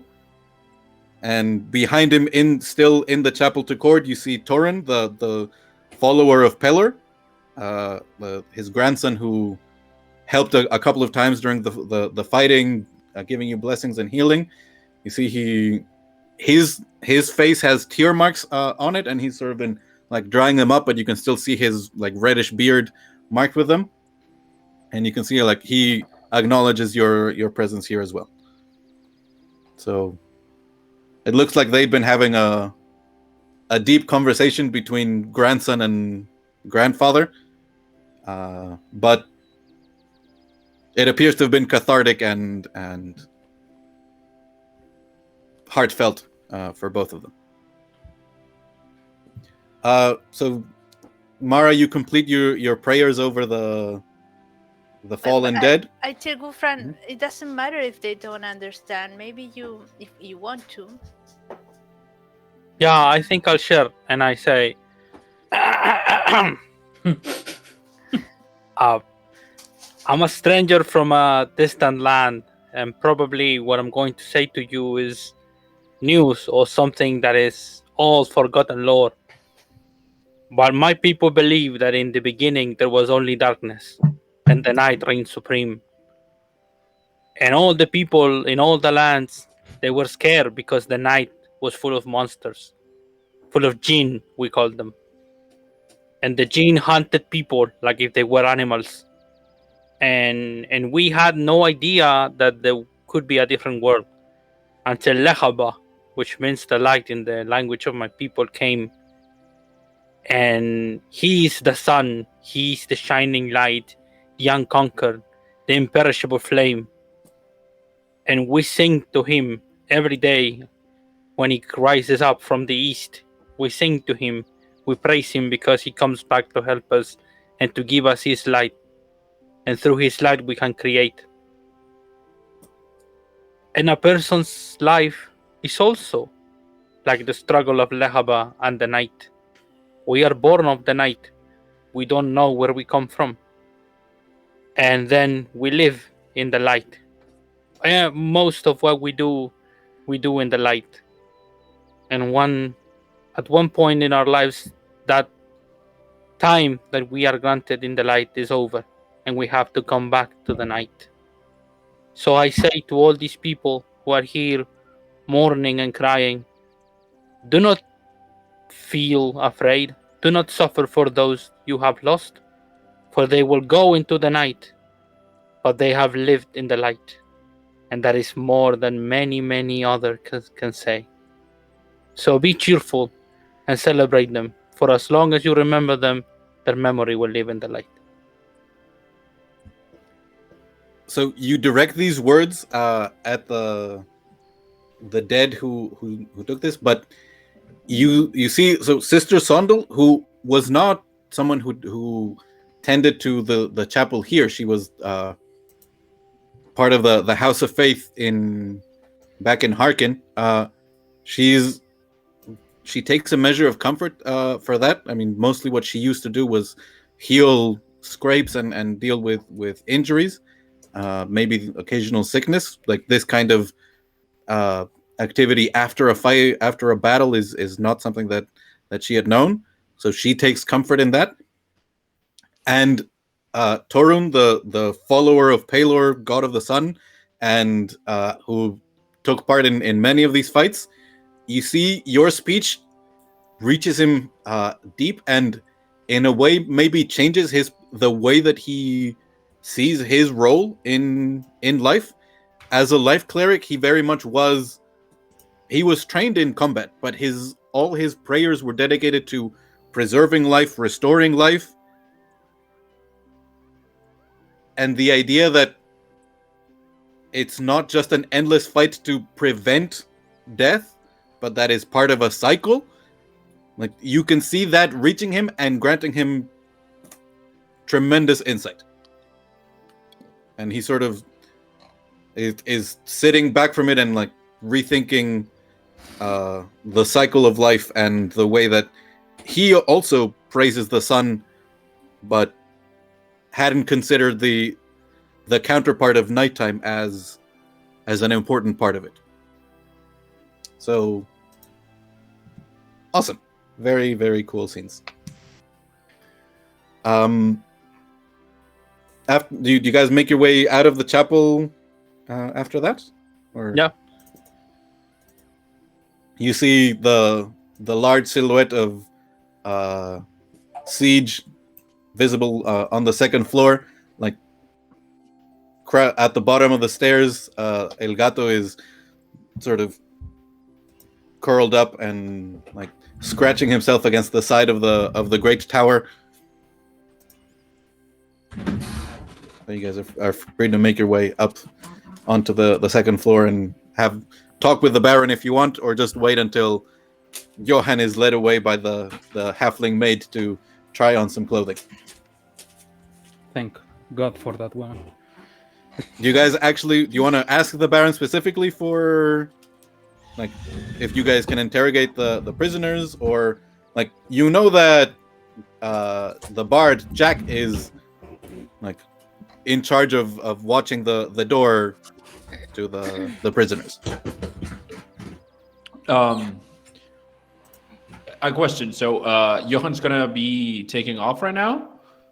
I mean, you guys could also like come back in an hour or two and talk to Tanya and like, if you guys want to wait, like, she'll go along and find the crates and where the old clothing was stored and gather it together. So we can do this, if I understand. We can, while we wait for Johan's clothes, we can go and interrogate the Iron Circle survivors, people, stuff. Yeah, are you there, Johan? Yeah. Okay. You can go ahead. Like, no, I was gonna have a quick aside with you for a second. Okay. So I literally like move out and I say, I think you need to talk to them. The sooner the better. To the other two? Yep. Yeah. I get my clothes finished and I'm gonna go and talk to them. Don't worry. I'm gonna use the F word and try to Yes, gain. yes, yes. Yeah, that No, one. that one for you don't listen to that, by the way. Okay. You're not there. You're not there. You're right. You're right. You're right.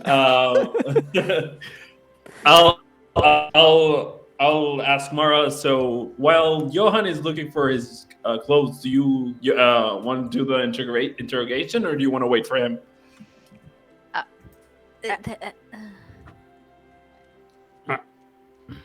How long is it going to take? The It clothes? depends on Oh, no. how he rolls. I'm taking my time, by the way. Like Sure. now that you aren't seeing me, I'm pretty picky with my clothes. Excellent. So knew it. you I love it. I you love can it. go ahead. Like I am doing the montage with the halfling lady. Like Yeah, you see, like they bring a couple of crates and things that probably were in like old closets or fancy chests that were then like repurposed after the circle took them. And you see, like she sends like Mitch, the young man who normally works in the kitchens, like loading supplies and things like that, sending him off to find more clothings. And yeah, there's like capes, cloaks, there's robes. So you're the type There's of like- person who tries a lot of clothes, like yeah. tons of shoes and. And it's weird because so far you saw Johan like being like this dirty rat boy, like 170, just wearing whatever he finds, like and now he's like testing all the like- clothes and checking himself, like Yeah, different there's like pose. fancy furs, Yeah. like silk, velvet. There's all Only kinds of- if you are not watching. Sure, yeah. In the moment they are near, it's like whatever, like. Wonderful. But because he knows So- that no one there wants to watch him do this, he's doing this. So the four of you, do you guys wait around or do you guys? I Go- say you go ahead. Yeah. You have Johan's blessing. Okay. If you find anything important, you are going to need me anyway. So Let's go. All right. So So let's the go. four of you make your way Let's do it. back out to the outer courtyard. Well, No, we- but I'm gonna tell the Baron. By the way, I'm gonna Sure. tell the Baron that we're gonna. I'm gonna explain to him. I don't think we actually told him this. I'm gonna No. explain about the person that we think that went away. Mhm. I'm gonna explain where he was.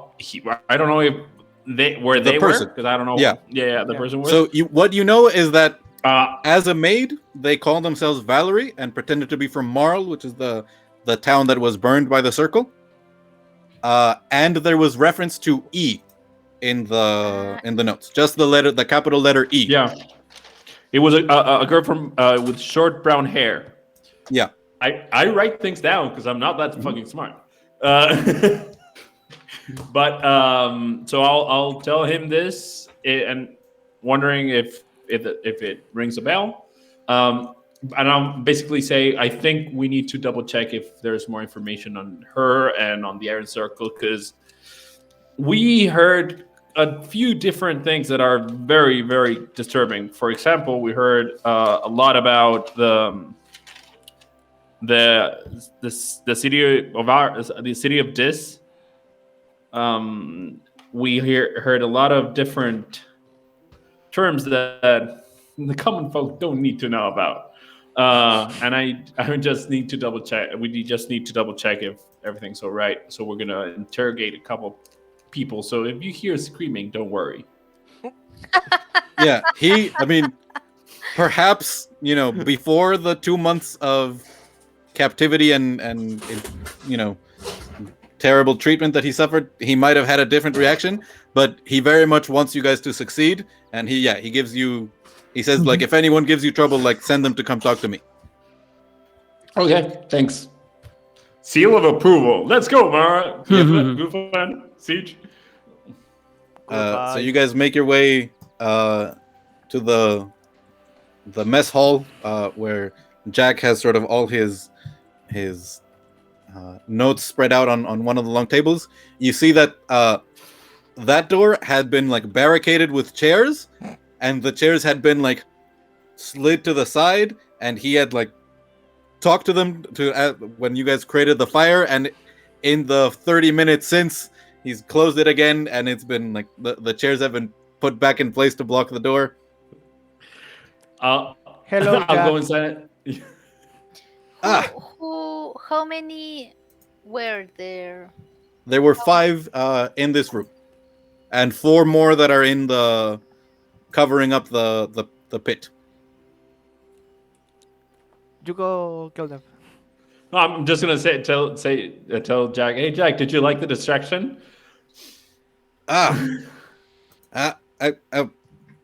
He like looks at you and goes like, "Wait, that was? Oh, yeah, it was good, yeah." Okay, shut up. And I'll start moving the chairs. We need to make some interrogations here. And I'll move the chairs and ask for help for everyone. Who's like, so Mara, I think you need to take point on this interrogation. I think you're the best one for this. I am going to try to remember. Wait, These yeah, guys he goes, are really bad guys, right?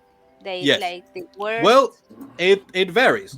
So you know that some of them are just thought they were signing up to be in a mercenary company. They were getting like a good pay.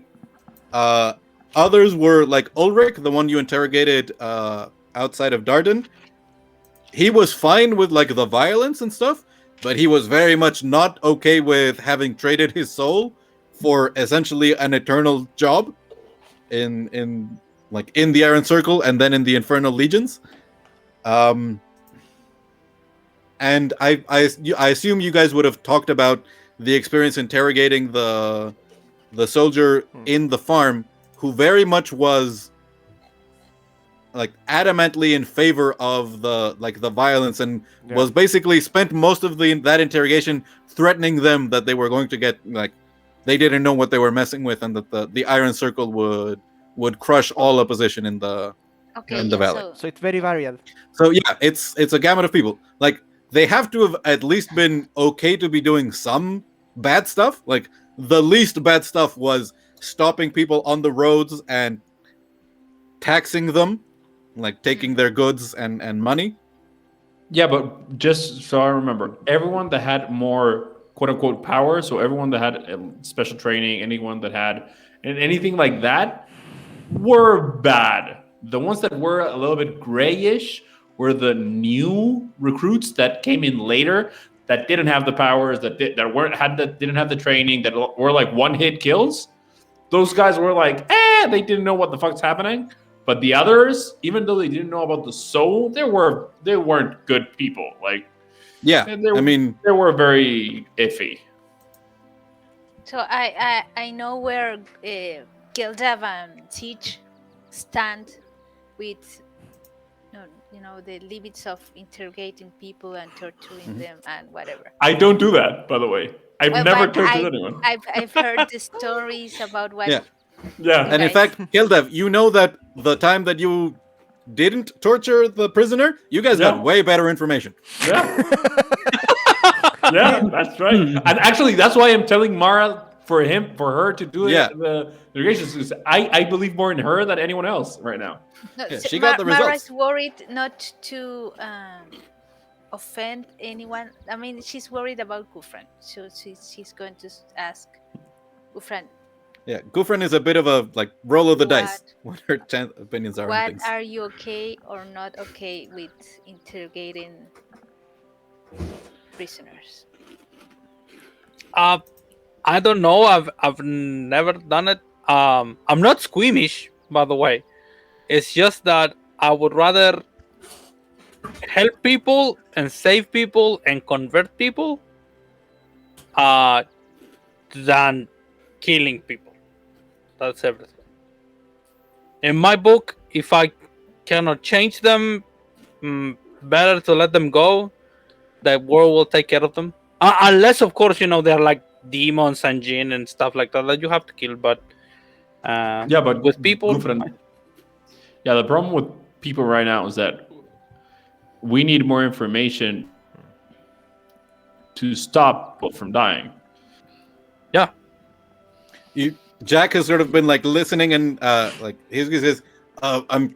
If you guys wanted to get them, you can like take one of them over to the storehouse and like talk to them one-on-one, and then like bring him back, and we send another one." And Also, I'm very persuasive. Yeah, I believe that. Jack, what have you? Any chance you gathered? could put in a good word for me with the Baron? I have a favor I want. Bye, Jack. Wait, Jack. What can you tell me about these prisoners? Oh, Have- I mean, they're willing to work. They haven't been giving us any trouble. Like after they surrendered, they were just like they gathered they don't have a chance. They don't seem to be setting up any resistance. They haven't been going on a strike or anything. They grumble about digging the pit, but I would too, right? I mean, that's hard work. Yeah, and that's the problem. You don't like hard work. Listen. Look, and he like points to the table. Like there's a like 20 pages of scribbled notes. You see, there are sketches of like stage production that he's like planning on seeing. You spot like an image of like a big cave, except it has a waterfall on one side, and there's like a couple of drawings of bullywugs, and there's like a big fat one riding on top of a giant toad. And he goes, "Listen, this is hard work. Do you have any idea how many people I'm going to have to train to put on this kind of stage production in the Nentir Vale? There just aren't good theater troops in here. But listen, I'm trying to work on the ending. It would really be great if the Baron had like a beautiful daughter that Ben could marry. But if we can get him named Heir to be the next Baron, now that's pretty good too. So you think you can like arrange an introduction?" No. I'm confused. Goodbye, Jack. No. No. Jack, what the fuck? No. You haven't listened to one thing. No. Stop lying. Come on, listen. Like I know Okay, a Ghufran, wedding Mara, is a what would you classic do? ending, but if the hero gets a castle, so Off- like So maybe off game, I will Yeah? share this part with my brother. By the way, the player of the original player of Jack. yeah. I mean, he was. I didn't Yeah. know about that. That's super Yeah. cool. You guys hate him so much. Why? No, No. by the way, we love the player. The PC was amazing, but when Yeah. he left, he started writing songs where he was the protagonist, and and we were all like bumbling fools. So I was like, fuck that guy. No, he's not. Okay. Yeah.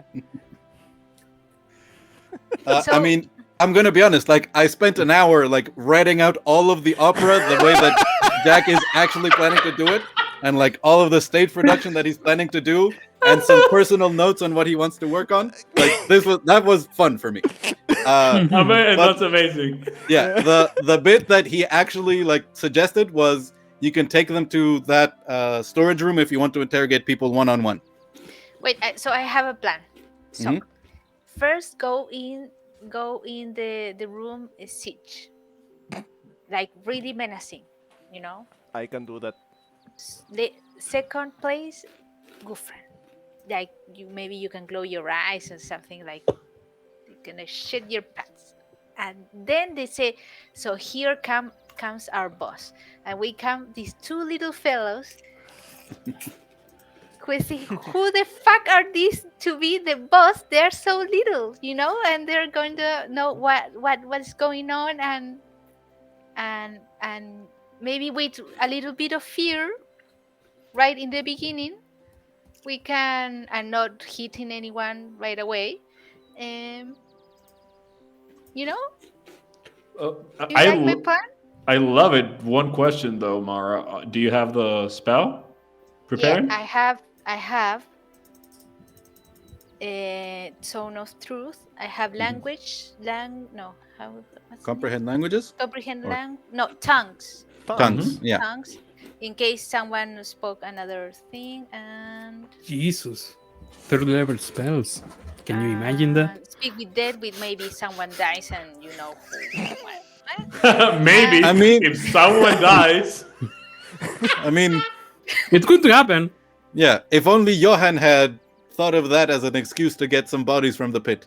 Yeah. I have also in his ability, maybe I can give someone more charisma, more intelligence. That would be good.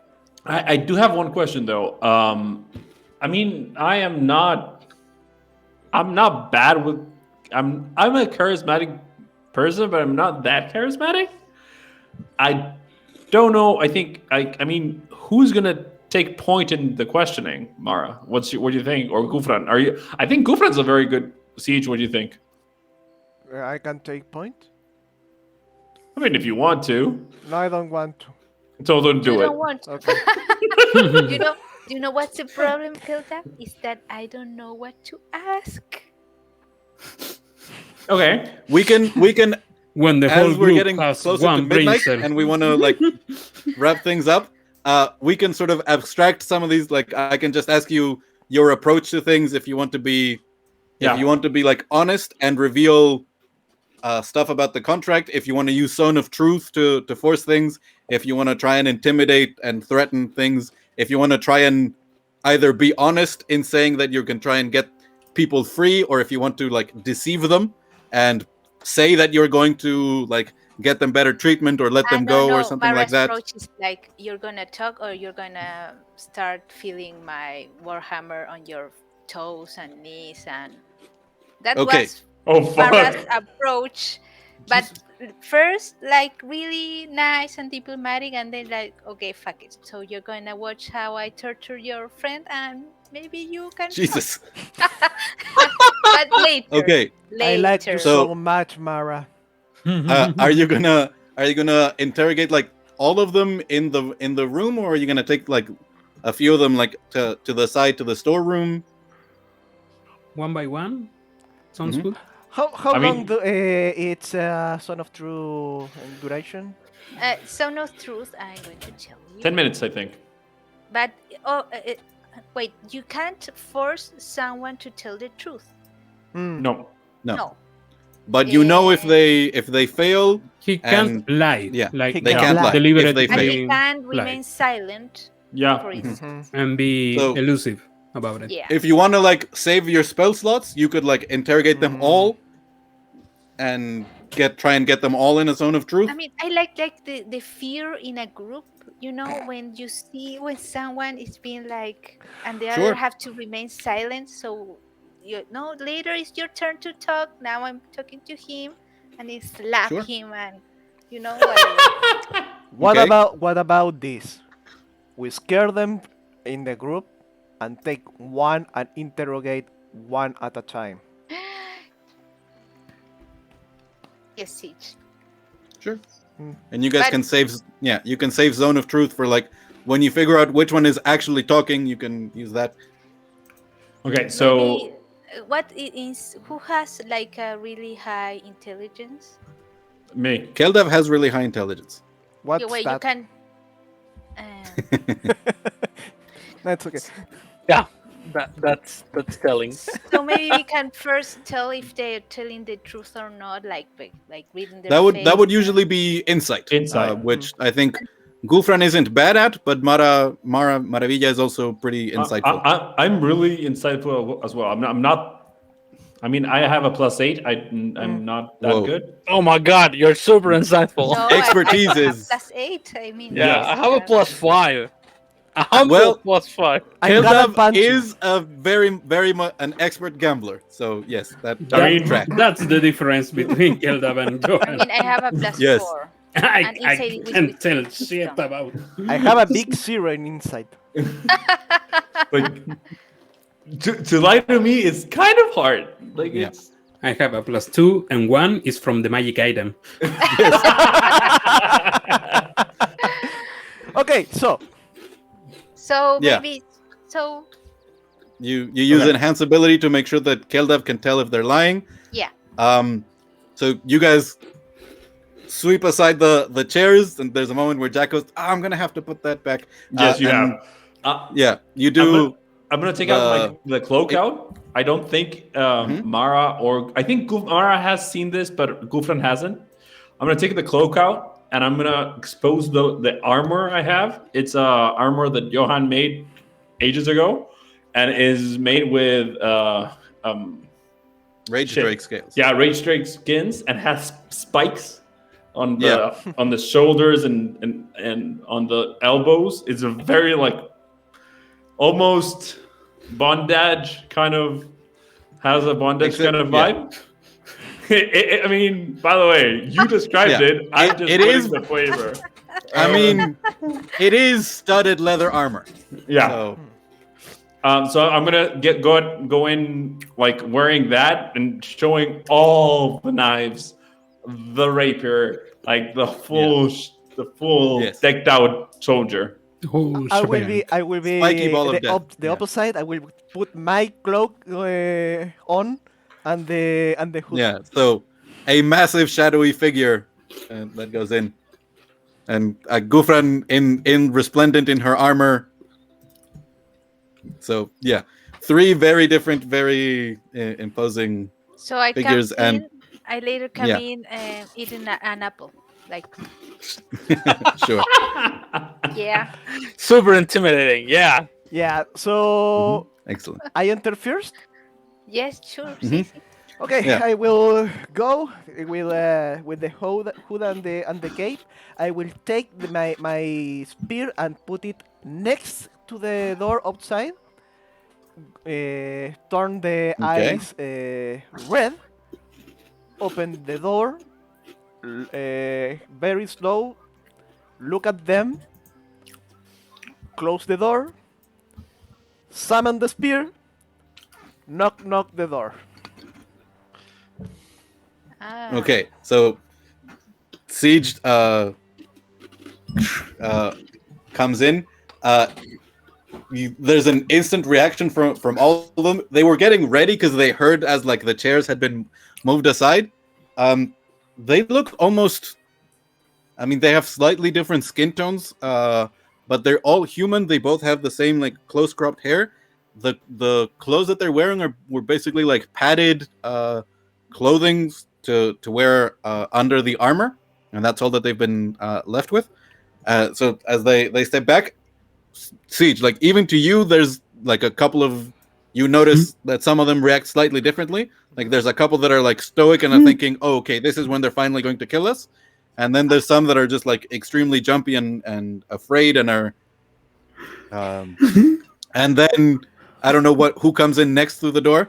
Sorry. Question: is anyone up Mhm. there in the gates when we enter? No, Seems like- these were all people who were stationed on the Oh, ramparts. okay. Yeah, okay. It's okay. So the Ghufran. next one was Ghufran. Yeah. So Ghufran like walks in, eyes blazing with gold, resplendent in her armor, and they all react back. You spot like there's one that has like hard eyes and is like trying to figure out a way, probably not to fight any of you, but like if this turns deadly, to try and like force the others in front for them to die, while this woman like tries to escape out the door that's barred or try and smash through a window. Like one is like trying to think things through. Is she the who one comes in charge? Is there someone There's in nobody- charge here? No, there doesn't seem to be anybody in charge. Like these were all part of the ranged sentries. So they would have been commanded probably by the wizard atop of the ramparts to fire. But so you don't know if any kind of organization has like sprung up between them, but there was no difference in rank between them. So who comes in next? Before that, how is your intimidation, Ghufran? I have +5. Mhm. Okay, you are a little better than me.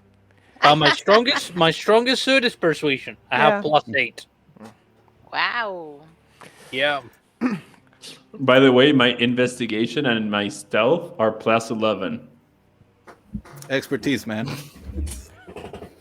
I will say we have some questions. We want answer, but our boss will do the question. You will answer. They're like glancing at the two of you, trying to look through the door. So who steps in next? I'll look at Mara and I'll like wait for an like a cue. Knock knock. You guys can step in together. Like, Yeah. I mean, we could. Well, let's do it. Yeah. Be like You need to tell us. Yeah, well, what we- shuffling in heavy armor, like crunching, Like an when- apple. Buena you know, bulio. like Brad Pitt always eats something on a movie like that. Very Like much. Brad Pitt. Excellent. I mean, I'm not Brad Pitt, but like he always eats Yeah. something. Like in Glorious Bastard, he was Yes, eating like an apple and thing. yes. Yeah. That's why I. Oh fuck. Excellent. Yeah. So, as you guys step in, like there's a moment, one of them, a man, you see is sort of like glancing like at the two like tall, imposing figures, then sees the two of you. There's a moment of decision of like he's not sure which to address. Let's see who he goes for. Like he asks Keldav and says, "Listen, I can talk. If you need something, like listen, you don't have to." I like almost like I'm gonna go towards him and put my hand upwards because I'm a meter tall, so I don't get there. But I'm gonna try to put it on his lip like shh. Yeah, you see, he shuts up. This guy's very much trying to make a deal. Like he is very much afraid, but he's like, listen, I'm like, you also notice another man sort of in the corner he's like terrifyingly afraid, but he's also like staying away from the rest of the group. Like he's putting not as much distance because you guys are very intimidating, but he has more distance between the other four and himself. So hard-eyed woman who is like figuring out any way that she can get out of this guy who's like trying to talk to you and like basically say, you don't need to hurt me, I'll tell you what you want to know. And then this guy who's like very scared and aside from the group. Okay. Who knows? Who has more information? And I'll wait for. I'm not listening to the guy. I'm trying to make an insight check to figure out like their response. Like, are they shielding? Are they? Wait, before we came in, I would have cast enhance ability on you. Okay. For that check. Yeah. I was wisdom. I was wisdom. Who Yep. is Very dope. I don't know So, what's the plus. I mean, you can roll if you want to, but you have enough with that. If you give it a +5 for passive, sure. If you want to roll because it's fun, go ahead. Let me roll because I can. No, I can it's actually. like for the dynamic for Yeah. Mm-hmm. I can roll a double once, and I would. That would be fucking amazing. I mean, it didn't roll a double one. The shit. How do I determine what 21. Okay. There's a moment where they're all like surprised that you're coming to ask, like, who knows the most. Basically, these three that you see, like, they probably all know the same amount of information. They just have very different attitudes as to how they would respond. The guy who was trying to talk to you is certainly the one who's most willing to speak, but also for sure he's gonna lie to you. Like, he's gonna tell you anything he thinks you want to know, if it'll avoid violence or possibly like get him better treatment. Like, he's willing to lie to you. The woman is, with the approach that you guys have taken, it's going to be very difficult to get her to trust you. Basically, you would need some kind of compulsion or like charm effect to actually get her to talk to you. The guy who's frightened, yeah, he can he's scared of you, but there's also it would be easiest to sort of separate him from the group. And if you can get him to basically, if you can persuade him that it's in his best interest to talk to you, he would probably be the most honest. I'll go back towards Mara, and I'll lean in towards her, and I'll almost pretending she's the boss, I am the talking mouth, and she's the one that makes the calls decisions. the shot. Yeah. She's gonna talk to me because she's more important than them. Okay. So I'll close and I'll say, so I think we need to talk to the one in the corner. I think he's the one that's more afraid. The other two could talk. It's not going to be that easy, and I don't think that we need to do this very, I don't know, gruesomely. So I nod really solemnly, just yes, and I point to the guy that that Keldav just told me and I speak in halfling, Okay. for flavor, El. and I'll nod my head. I'll go back and I'll say, we have a winner. So I'll look at you. You, my friend, I think you need to have a chat with us. And I'll look at the other four and say, don't worry. We just care for him a bit more.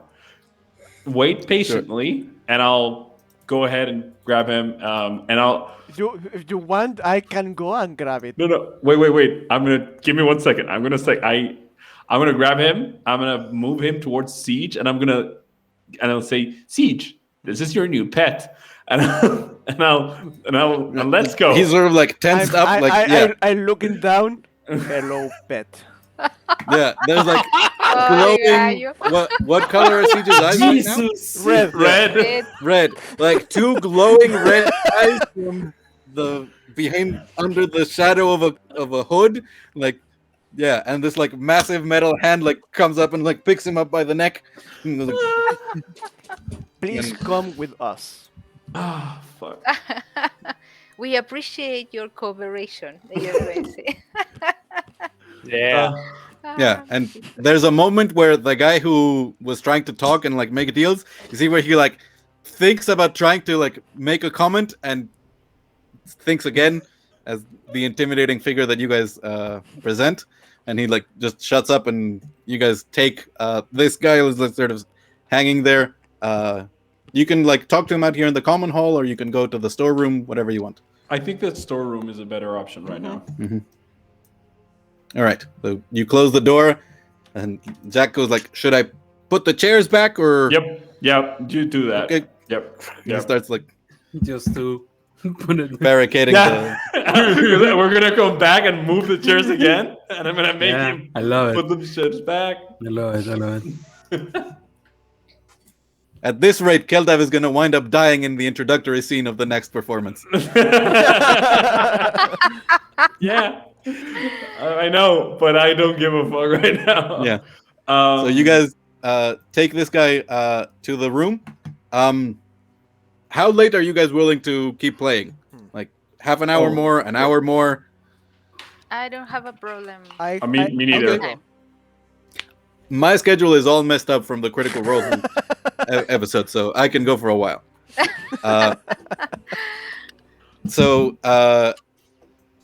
This guy he's frightened and trying not to move and trying to figure out if you guys are going to kill him or not. How dark is here? In here it's pretty dark. There's no light coming in unless you guys leave the door open and then some sunlight comes in. I can help with the light. No. I think everyone should help with the light. Ghufran, please light it up. Siege, please light it up. And I want the 3 weapons that emit light to emit light at the same time. Yeah, gleaming sunblade, flaming battle axe, and silvery pale elven rapier all out. We are the heroes of Harken. Yeah, but he's not a good guy. No, I know. So I can maybe they seat him and I enter last and I enter like with a glass of water. I put him in front of him. I don't say anything and I step back and I don't say a word. I like you guys handle it. Sure. Yeah, he like picks up the glass, and what like water spills out a bit, and he goes like, it's like Now you're poison.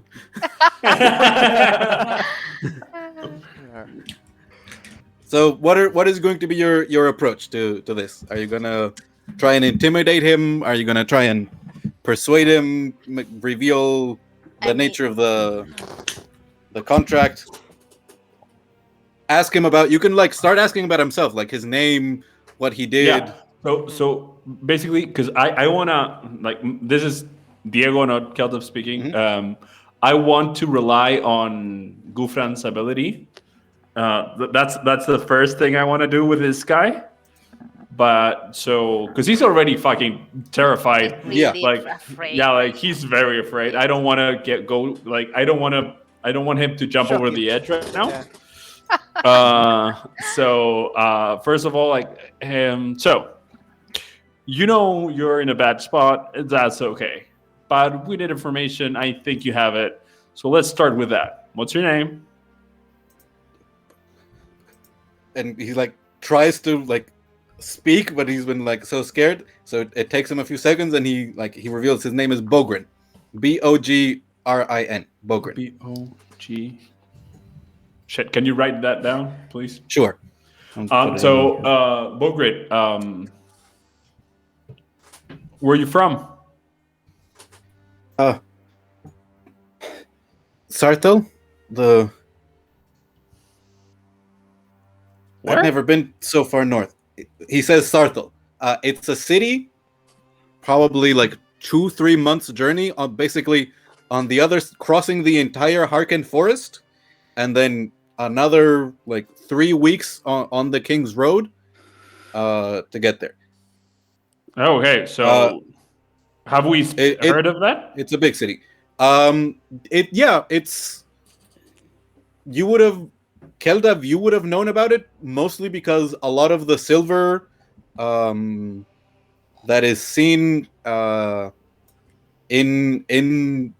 made by humans comes from there. Like there's a lot of silver mines, and it's a very old city. Like it was a big important city before the Narathi Empire.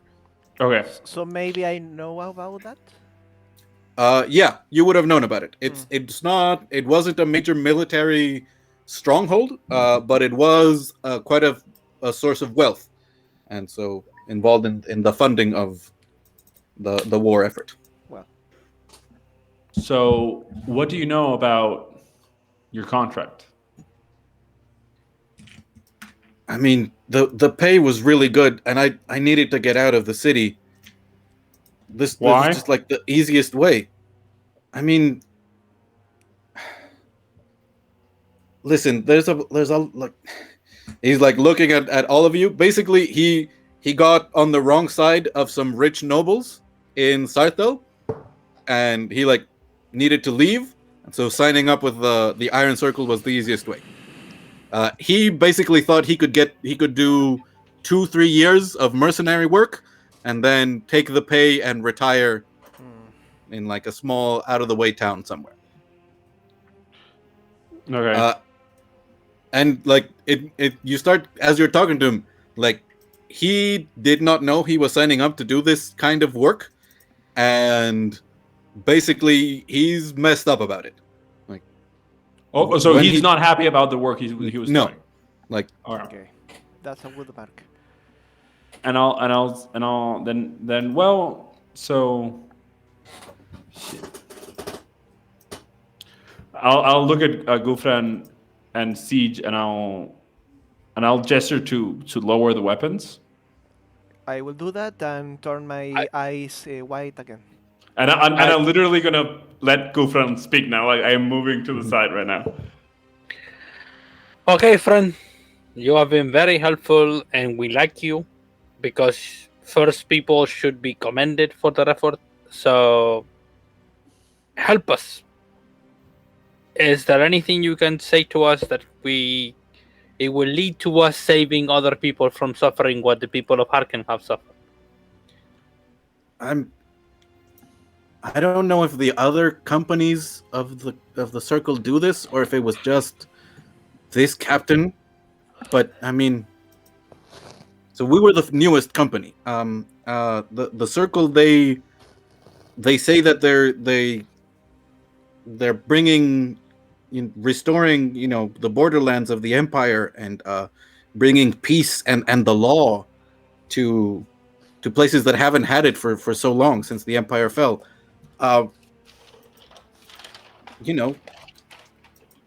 don't do anything like this in Sartel. They're harsh, but they keep the peace. They make sure the roads are safe. So I thought that's the kind of work that we were going to be doing. Wait. Sorry, can I ask you something? Is your captain Redthorn? Yeah, he was the leader of this company.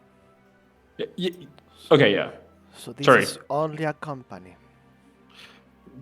Yeah, I don't know. I don't know if there's 3, 4. I didn't.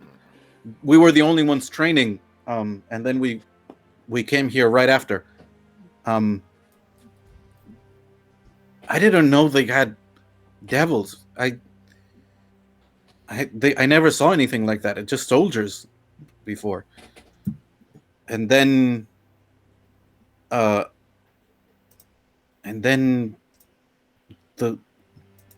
people started rising up, and the captain needed something so he could be sure to kill them, and so he talked to his wizards, and you see, like, he's had nightmares of, like, it was bad when they were like harassing farmers and possibly worse. He wasn't some of the people who were part of the raid of Marl and burning that town down, but he heard about it, and that's pretty terrible. But then what happened leading up to the Battle of Albridge, what led to summoning the tar devils and the spiked devils that you guys had been fighting, like that, like he's having nightmares of that stuff. And like, as bad as he thought the circle was after a month here, like that pushed it to another level. Okay, that's good. So probably you were the newest company. People made commentaries. Probably you trained with them. Where were the other people from? Where were they going? The other companies?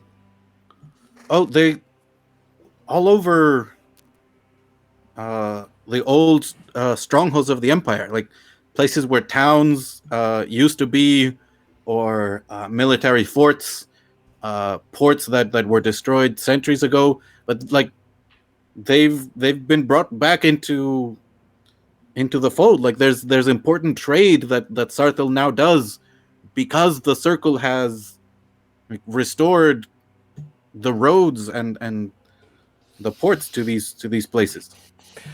I need to go to Keldav a little. Yep. Mhm. If they are looking all strongholds, maybe some of that. Yeah. Don't worry. I got you. I'll move towards Ghufran, and I'll remember Ghufran, like, almost talking to her ear, like, remember that we need to know about Valerie, the wizard. no, the young girl from Marl, yeah. that talked with had this journal, the E. Like, I'm reminding you of that. Like, that is a very important thing, and that's it. And I'll stay back for a while. Okay, so what's the idea with this? This is like out of character. What is the idea with this Valerie thing? I don't remember. So One of Ah, the you wasn't one in of the the maids session. of the tower, oh, this was after That all was the hostages were when she rescued, wasn't. Okay. yeah, she asked you guys if you had found Valerie because they hadn't seen her. After the battle had been won and everything like that. And when you guys asked who Valerie was, she said that she was a maid who had served the wizards. Like she stayed at the wizards tower, which is the northeast one. But she would like come into the great tower to get supplies and things like that. And Okay. then you guys went to talk to the people who worked in the kitchen and in the rest of the keep, and they didn't know About who- Valerie. Yeah. Okay. and remember that we also Yeah, you saw then went into the tower, and there was no indication of a second person living there. Like there was the belongings of the tiefling wizard who was killed in the battle, and there's a second bed, but there was like sign that the bed had been used, but no personal belongings, nothing that would identify a person who had been there. You found signs that someone had escaped, like had climbed out of a window and fled towards the east. Yeah, that's it. So the theory is that this Valerie was someone from the circle who pretended to be a maid to get information as to how things were going in the tower. Okay. No, I and don't get it. escape. And I'm the going last thing to- we the last thing we actually know about her, about the place, is that the last entry on the diary was removed. So Yeah.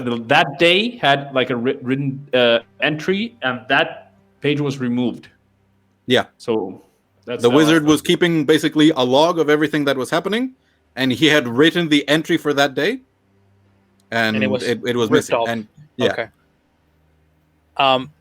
I tried to ask Keldav when he approaches me and he goes with this thing about Valerie. I tried to ask him back, but stealthily. If he wants me to pressure this guy about Valerie, or if he wants me to keep that Valerie affair away from the interrogation. No, like Should I all out. roll something, Daniel? I mean, you can if you want to, but Okay, you have advantage. So cool. you're. I fully expect you to succeed And in getting whatever information he has. Yeah.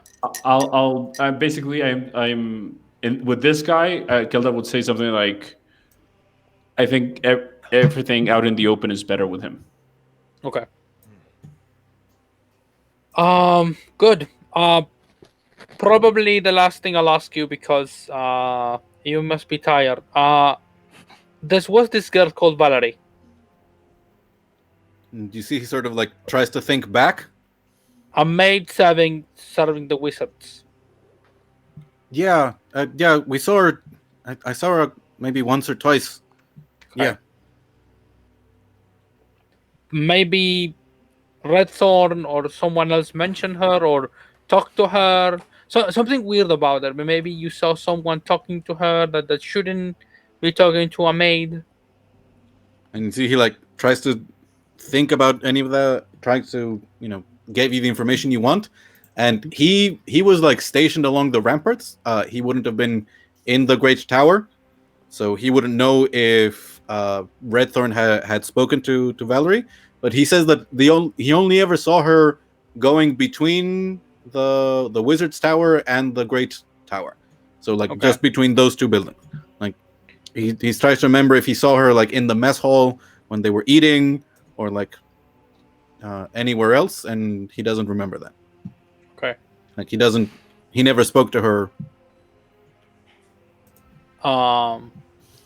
Mhm. Yeah. Can I cast Son of Truth now? Sure. Okay. I'm going to cast Son of Truth. And I'll mutter a word in the line in Infernal, and my eyes will start glowing with this golden spark. Mhm. And I'll say to him, What would you do if we were to set you free? So what's the It's save? a charisma 16 saving throw. Question: So everyone must roll, or only? No, in this Everyone. case, if the character starts the turn in this situation, it says until the spell ends, a creature that enters the spell area for the first time on a turn or start its turn there must make a charisma saving throw. On a failed save, a creature can't speak a deliberate lie while in the radius. Yeah. Okay. You know whether each creature succeeds or fails on its throw.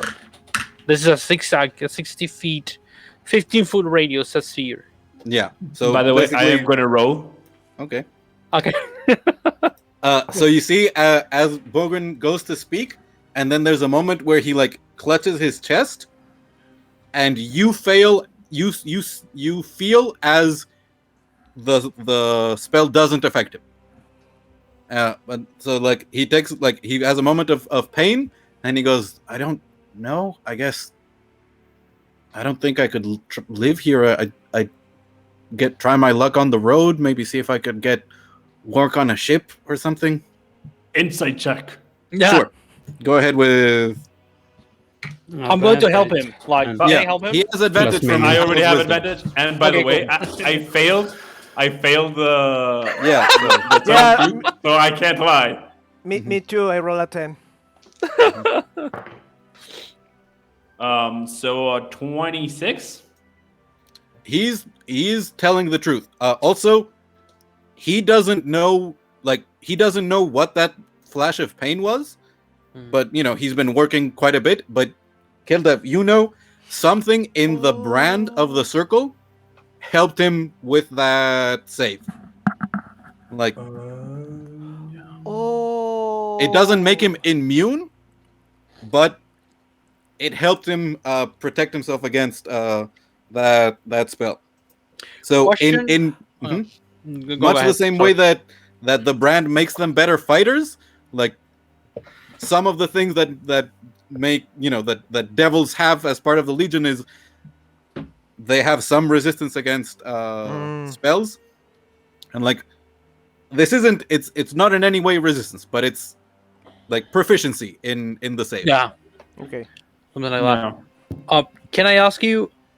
Can I do anything with the brand, like with something like Restoration, or any spell that I know of? Lesser restoration wouldn't be enough. You think you've discussed this with Maravilla before, who has spent some more time with it.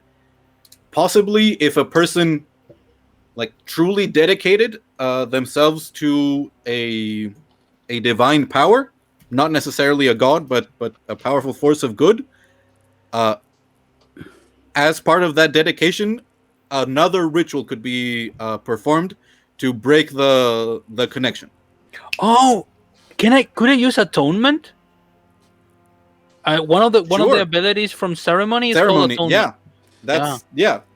That is exactly what that's good for. Yeah. Excellent. Yeah, because it says on a successful check, you restore the target to its original alignment. Yeah. So yeah, that's exactly what, like, if you want to do that, that would be able to. It would have to be. No, it has to be willing. Someone who. Yeah. So like probably the other guy you talked to, Ulrich. His main complaint was if he had known that he was selling his soul, he would have asked for way more money. So that guy probably couldn't atone. No. But Bogren, yeah, like he's exactly the kind of person who I'll grab Ghufran and I'll move her just a couple of steps back and I'll say, he is not our prisoner. We can't set him free. We need to ask for his freedom. Yeah, sure. It was just rhetorical stuff. But you I mean, even if you don't get to set him free physically, breaking that connection means that hell would no longer have a claim on his soul. This is the part I say to Bogren. This is the part in which I will offer you something.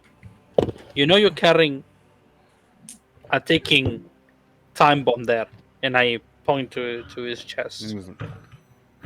What? They granted you a blessing, yes, of course. but it's an infernal blessing. And everything you do with infernal things has a price that you will have to pay. Probably after you die.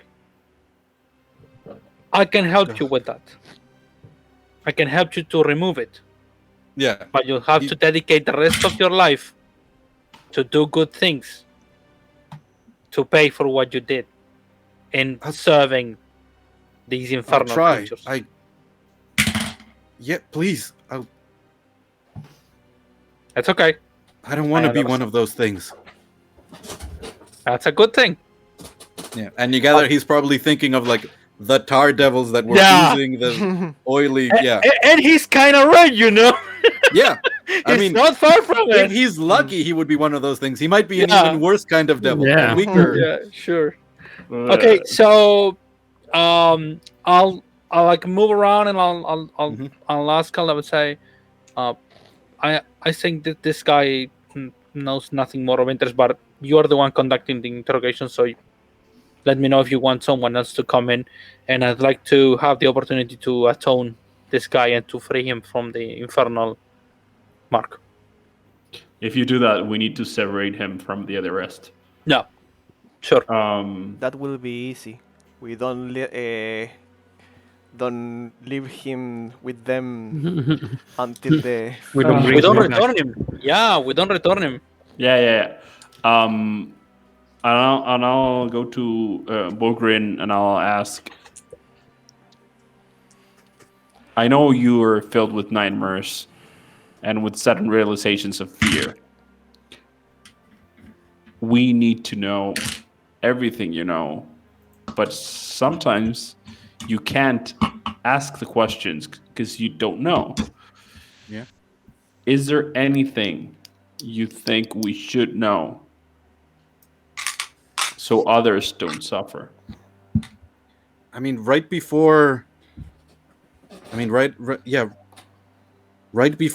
they sent us out to get the hostages, like that morning, the morning after the battle, we like a half a dozen of my squad, they were part of the escort of like a bunch of the arcanists. They set off on the King's Road. I mean, some of us thought we were getting they were going to send us reinforcements, but they didn't seem like they were planning on coming back. I think there was a disagreement between Redthorn and the leader of the wizards, the guy who summoned all the devils before the battle. And I think I don't know if Redthorn sent them back or if the wizards fled.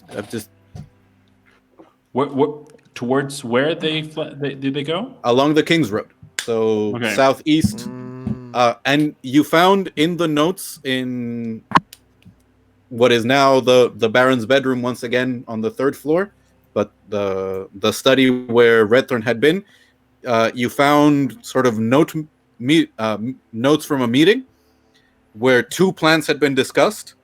Plan Dragon, which was what Redthorn wanted to do, of becoming what he ended up becoming, although it didn't work out as well as he wanted.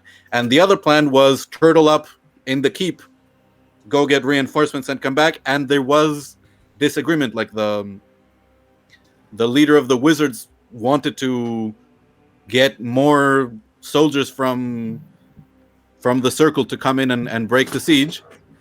And also you knew that E had agreed with that plan, with turtling up, because E wanted to, once the forces of Albridge and Harkenwald like created a siege around the keep, E was planning on infiltrating that those forces and start fostering dissent, and then right before it was time to break the siege, do some carefully planned assassinations to take out the leaders of that resistance, so that the Iron Circle would be able to like wipe out the defenders. Okay. Does the the letter E, referring as a human, as a person, means something to you? Should it? I don't. Like the name of a wizard or the lieutenant, anything like that. The only wizard I know was Zarius, and he died from the lightning. Okay. Oh, okay.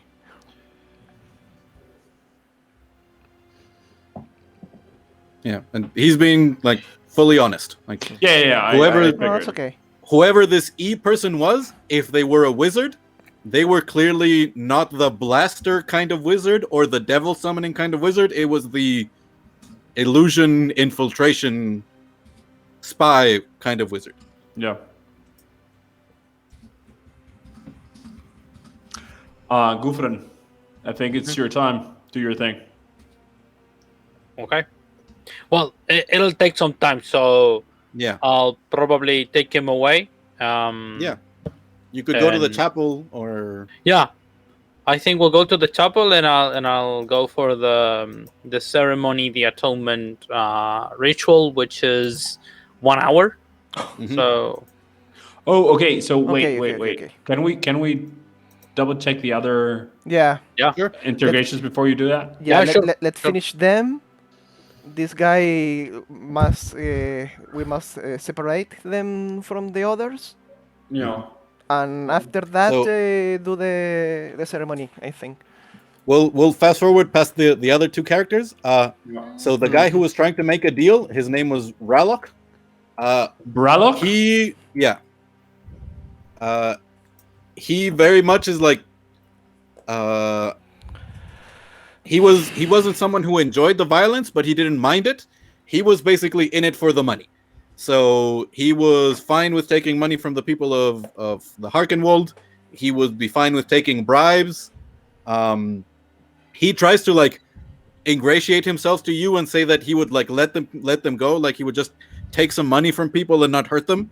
But it's simple to you to realize that this is a guy who was just in it to try and get rich, and was fine with the violence that was happening. When you guys ask him about Valerie or E, he tries to bullshit you, like he doesn't know what it's about. But he says that I spoke to her. Yeah, she's a powerful witch, and like he's just completely making shit up. And my raider is going off the roof like liar, Yeah, liar, it's like- liar. Yeah, completely nothing to.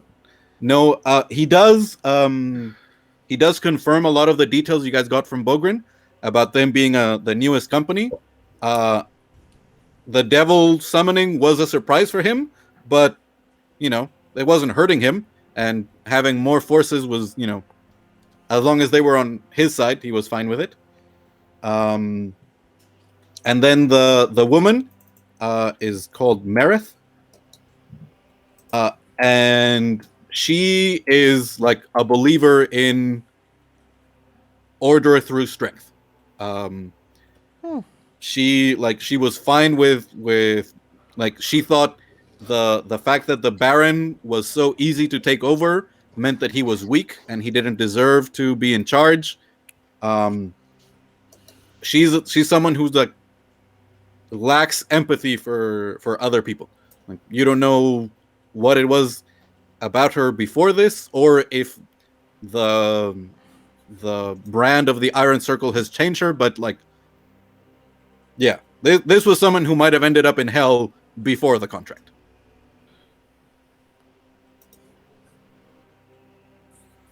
Like, for her, being part of the circle was like the best thing that happened to her life, and she was like planning on rising through the ranks with her ruthlessness. Yeah. So Lawful evil, truly lawful Mhm. evil. Yeah. Capital L, capital E, all the shebang. Yeah. yeah, so that's what you get from the interrogations. Yeah. The others are like the other two, one more woman and another man. They're just afraid, and worried about getting killed, but there's no. They don't try and deceive you guys, or they're also not really repentant the way that Bogrin is. Yeah. They. Okay. So. And we didn't need to torture anyone. No. Nope. That's great. Siege is disappointed. No. No. The switch in music was fucking abrupt. Well, I mean, the interrogation scene is done, and you guys Yay. got really high insight to pick who to talk to first. And honestly, that atonement is kind of huge. I did not know that was a possibility when I was creating the characters of the more interesting survivors. I love it when these things happen. These little spell, that you probably you're never going to use, but then oh my god, it's the one. So, do you guys mind if we sort of fast forward and No, go? I just want Sure. to see Johan's clothes. Yeah, I was gonna Yeah, ask me that. too. Yes, I mean- yes. Just waiting for that. I want the parade, the catwalk, So, the twirl. Yeah. Alejandro, anything that a noble person would have worn, you can incorporate. Do I have to roll something or? Honestly, just- you spent long enough doing it that Yeah, you can I decide don't- whatever you want. I really don't know about clothes, so I'm just thinking noble clothes, I don't know, maybe some coat, colors probably. If I have to choose, black and red with red accents. He spent. If you ask him, he's gonna deny it. It was the halfling that Sure. it kept course, him yeah, all the sure. time there. But yeah, he's looking. Yeah. So you find some old He's still dirty as hell. Yeah, because material he hasn't take a bath. yeah. But Question: are you still wearing your mask? no, I'm not wearing my mask since we left the tower. Actually, I don't. that's Yeah. that's when he has to go into battle. That's And sometimes when it's not, but he's around. This place is fine. I don't need the mask. So I had it. you hanging find on some my belt. clothing that was commissioned for a person who was in mourning, and so was still wanted to wear quite rich clothes. So it looks quite good, and it's fairly loose. So they're able to tuck it in to fit your figure. Because I'm quite small. Quite tall. Yeah. No, It, no, like, no. it- I'm small. I'm 1.70 meters.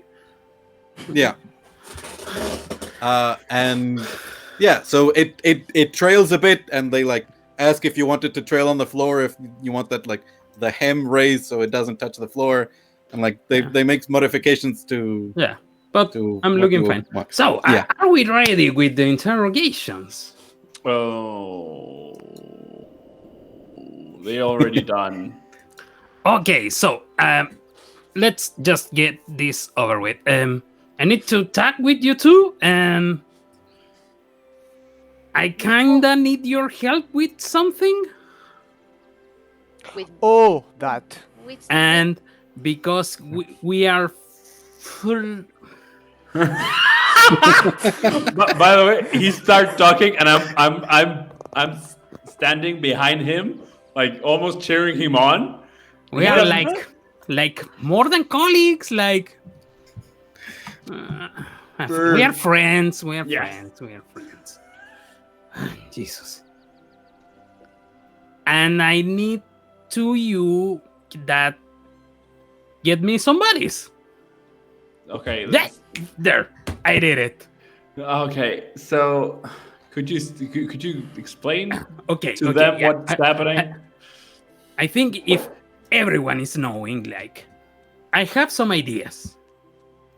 Seeing Sam doing his stuff in the facility, and seeing all the stuff we are faced so far, I have a lot of ideas to make a better construct. I have two leading ideas in my mind. One is more like project, like, I don't know. Tell me a synonym of siege. Who are you talking to? Construct? To you, Keldav. I mean, I don't know, defender, or you want to Some stuff like that. Assault. assault? Yeah.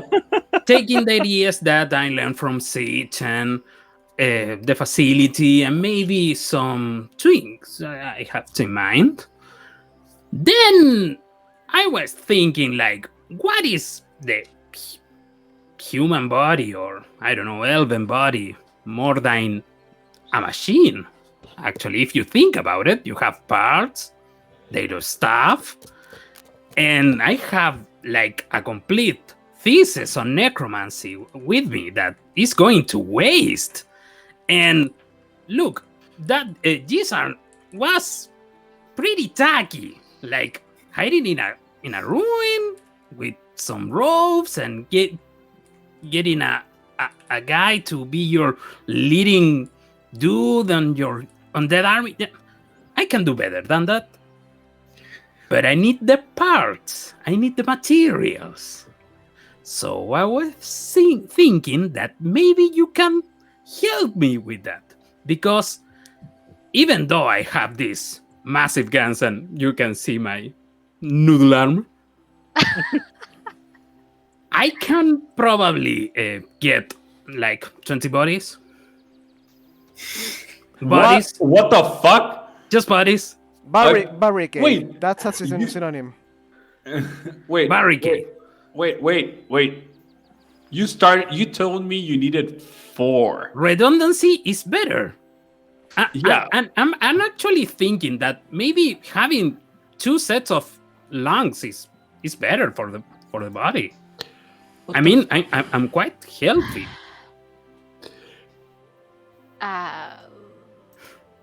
So I use the F word. Please help me with this. Fuck? I told her that I can be pretty charming. I think it's for a goodish cause. Mara looks like Ghufran, like, what? I mean, it's not necromancy. No. I mean, is it? And even if it were, these guys, they sold their souls to the devil. Like, yeah. They're not using their bodies. and they never will, probably. I mean, do you guys believe in recycling? So why not a construct like this flying cat that you made? Because it has some limitations. It gets quite touchy when I create life similar to him, like it's nothing because I'm a fucking genius. And what about deteriorate? I'm not touchy. Because Yeah, it's deterioro del deterioro. I don't know how to say it. Mhm. Yeah. I can fix that with the It's going to thesis rot, on you're necromancy. going to No, Yeah. don't worry. And I'm planning to pump some blood in it. My blood. It's gonna be great. Come on, guys. Everything me you up on say, everything you say makes it less great. You know that, right? At the beginning, I was trying, like I was there, but everything you say. What is the thing that is getting like? But because I can, I don't know. Huh? I'm not planning on creating life. Like I don't want a personality on But this thing. what is the idea, to make an army, like a servant? I don't know. I just have the idea, and I need to see it through because it's like. Maybe, well, while there are these Iron Circle guys who died and not innocent, good people. Yeah. So and like I said, they are not using their bodies. They are on hell, like suffering and becoming like icky, gooey demons, devils. Yeah. So wait, are you trying to make some brothers like my brothers, but made with meat and Maybe. no personality? Maybe. I mean, Huh? I think I can do the personality. My cat has a No, personality, no, but no. I don't know. I'm not interested in that part. I just want to know if I can make a better body, like a better construct. Have you heard this story of a guy who made this monster, and he was called Frankenstein, and the monster had a personality, and he seek him and for vengeance. Yeah, it was my favorite when I was growing up. I think we have That's to a do lie, by this the way. in a different in a You can different way. sense that. What? I think we can approach this in a different way, and I think you will agree with me, Mara here. Johan, Okay. are you ready to be a father?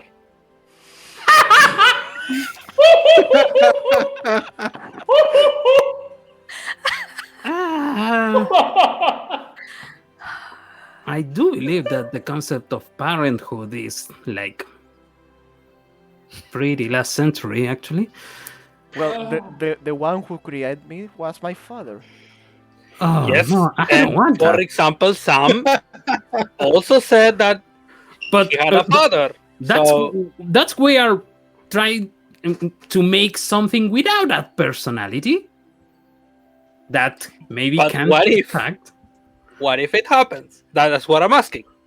If you're prepared to go from a plant to a son or daughter, To be fair, I'm already a Okay. father. I make your armor, and I look at Keldav.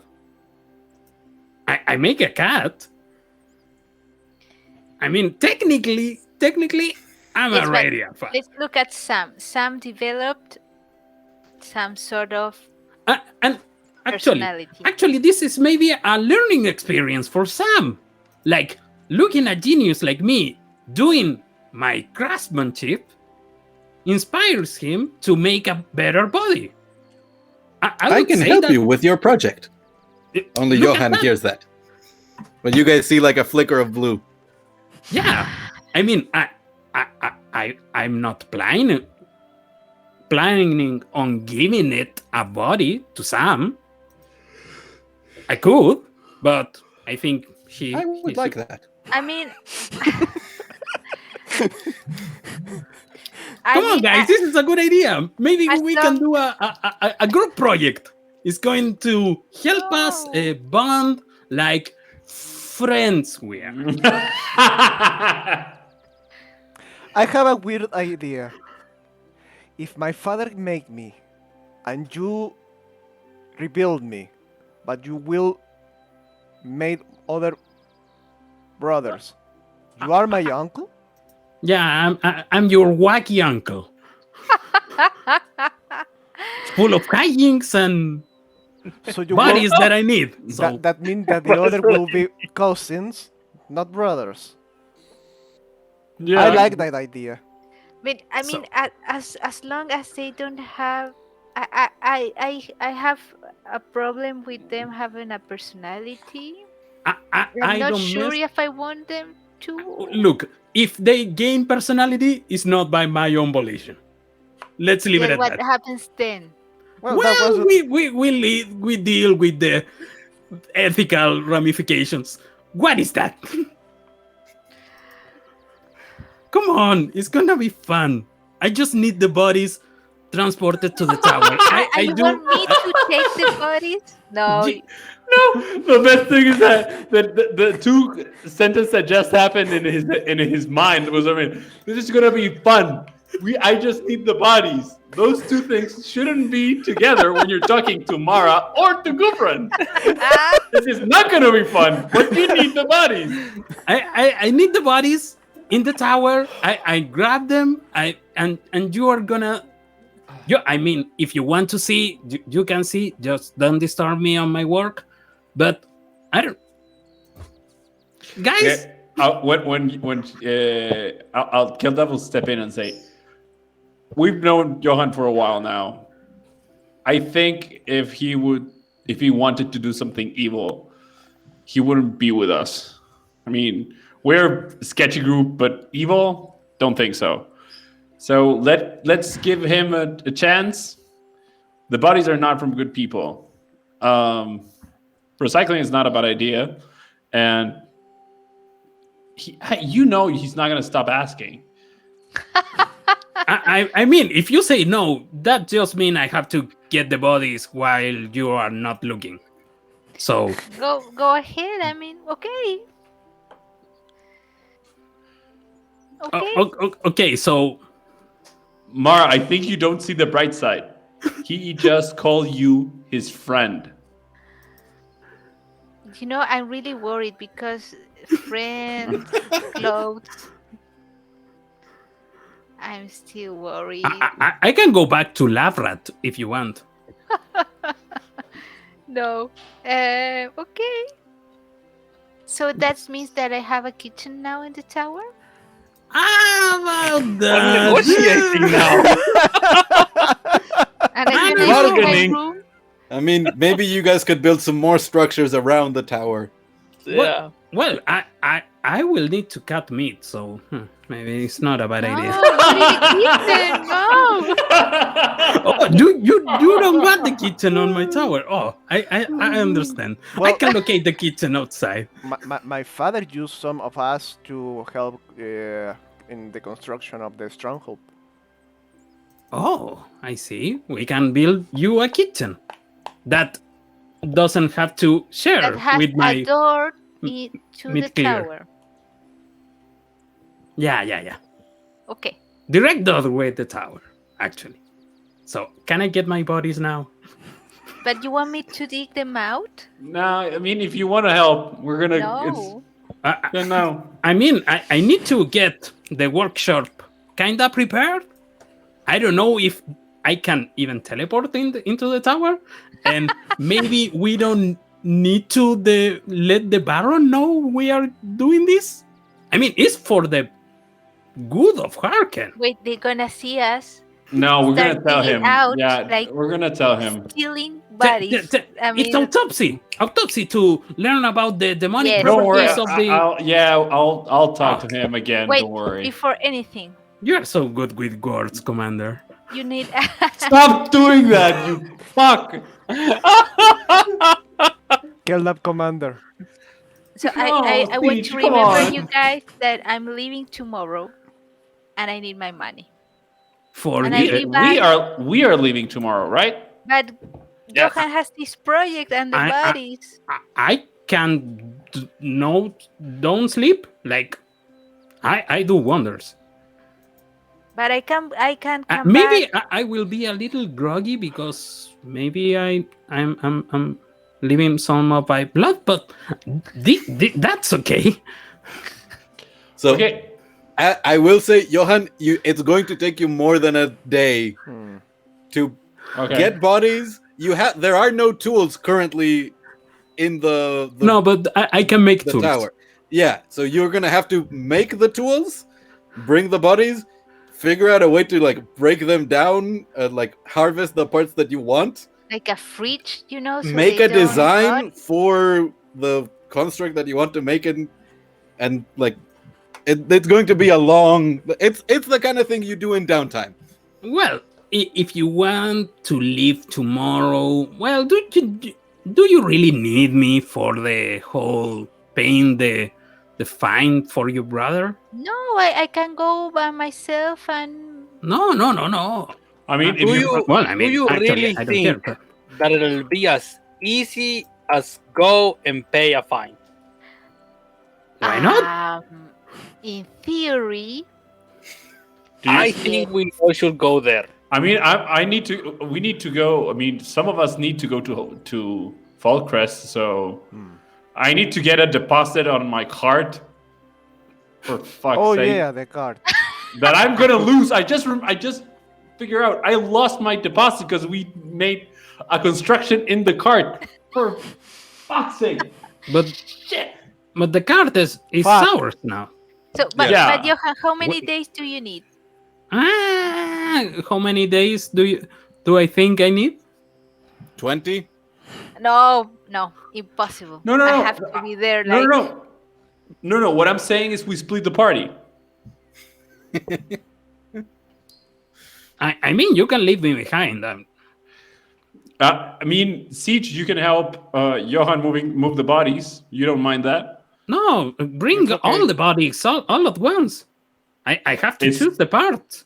It's gonna take a while to move all the bodies. You He's need to. strong, and we have a card that you are not returning. So Taking the bodies to the tower, you could do that overnight Okay. yeah, if you don't sleep. So who wants to go back to Fallcrest? Because I need to go to get to give the letters back to Fallcrest and to tell the guy from the card that he's gonna get the deposit. And I don't know if I want to. To be honest, I want to gamble a bit. So I need to go back to the city.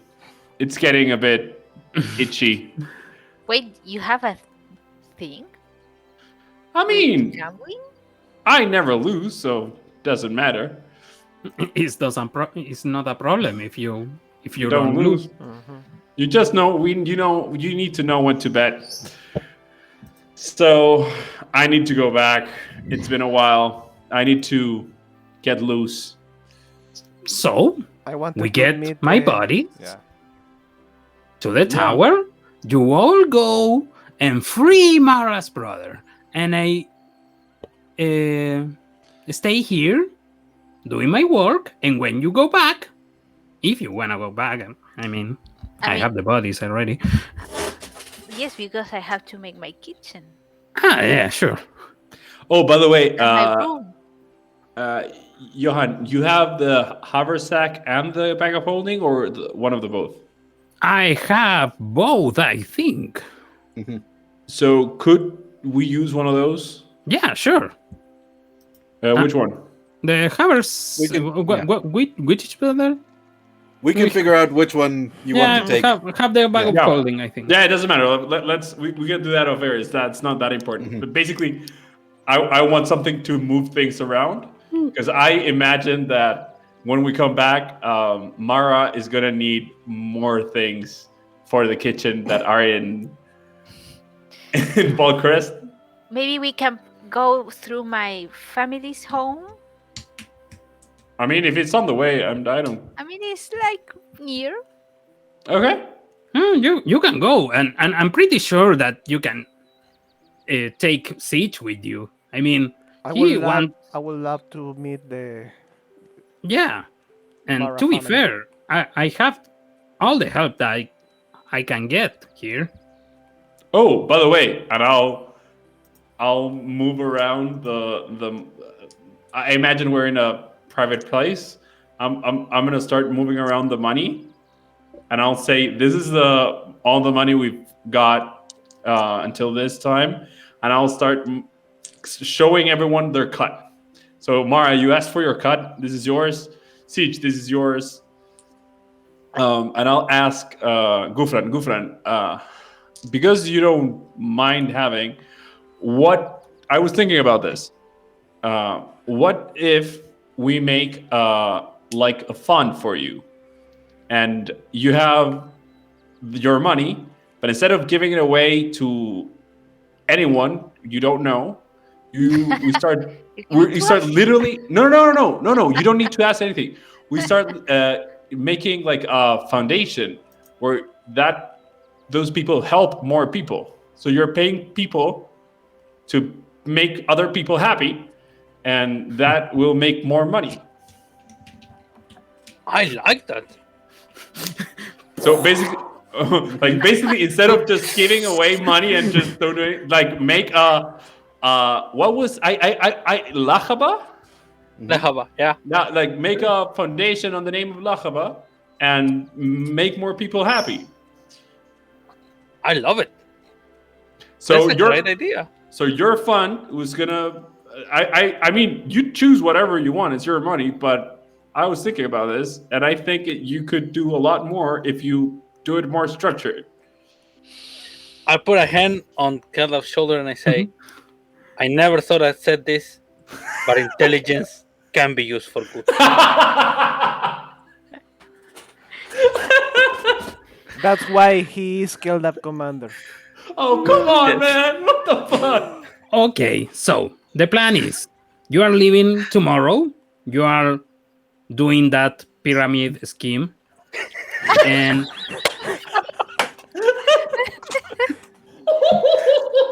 we are getting my bodies now.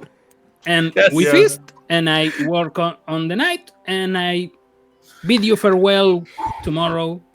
Yeah. Sounds good. Everyone is happy. Yeah. Okay, now get my bodies. Then I'll go back to the bar and I'll explain that the wizard needs the bodies to investigate, to make an investigation, and possibly even protect Harken in a better fashion and all that. Yeah, this is. I don't know. This is like We're probably gonna like end in a few minutes. Yeah, Yes. yeah, no, I know. That's why that's why Yeah. I said like I'm doing that. Yeah. Yeah. So yeah, you go talk to the Baron. The argument of like an autopsy to determine the effects of the infernal influence on these soldiers is quite useful. Thinking offhand, like Bogren would be a great member of this foundation. Oh yes, I didn't think about that. Yes. Like as a way to dedicate themselves to.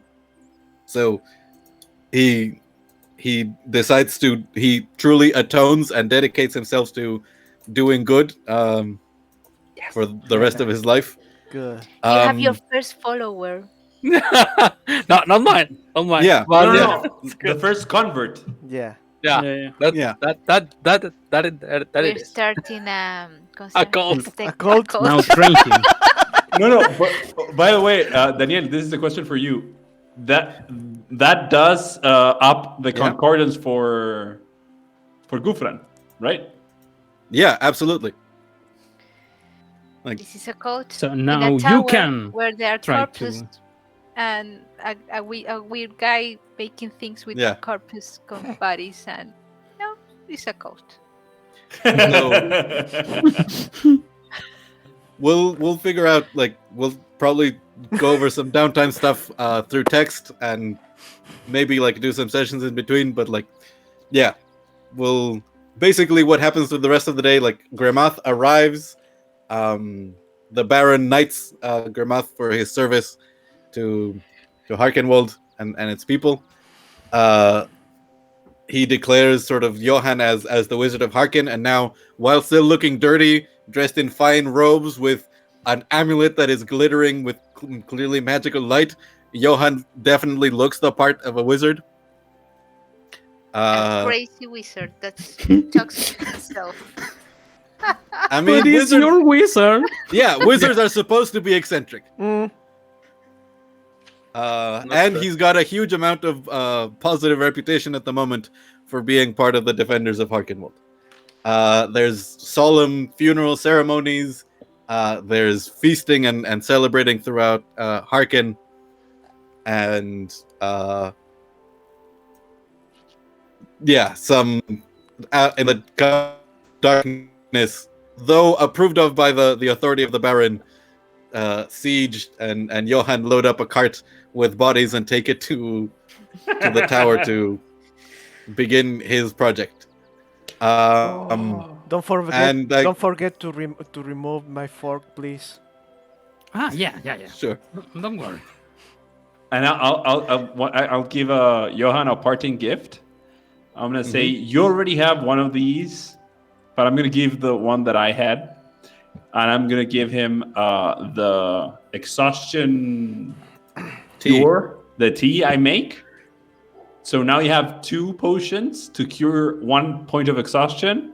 So if you actually myself out of existence. yes, exactly, because I know you're gonna like this. I was like, I They're think just you haven't. killer, like here, Yeah. have some coke.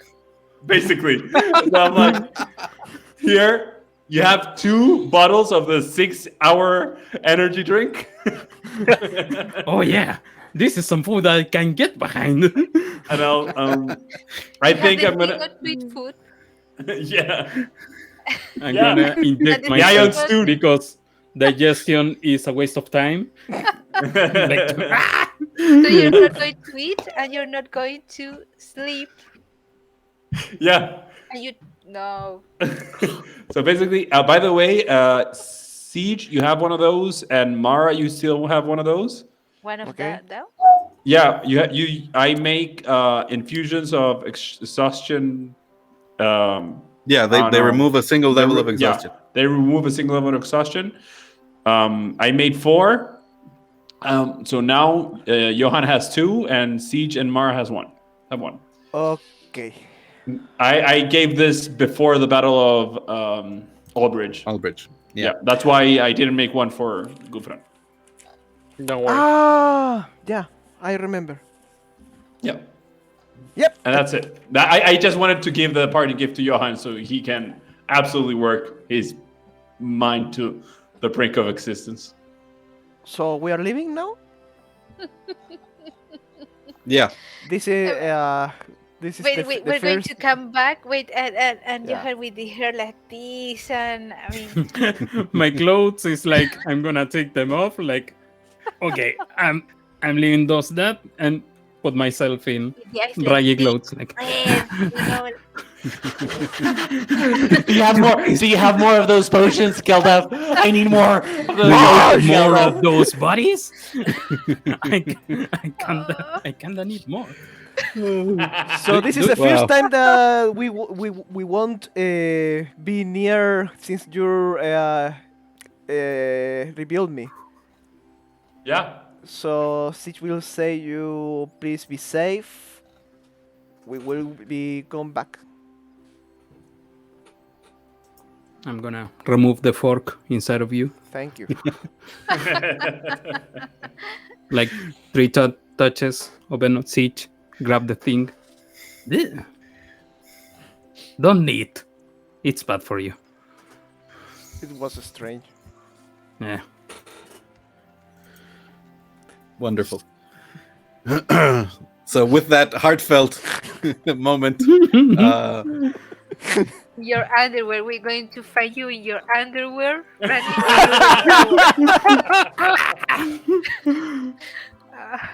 I need to find how the tower works because I have a bunch of bodies outside of my door.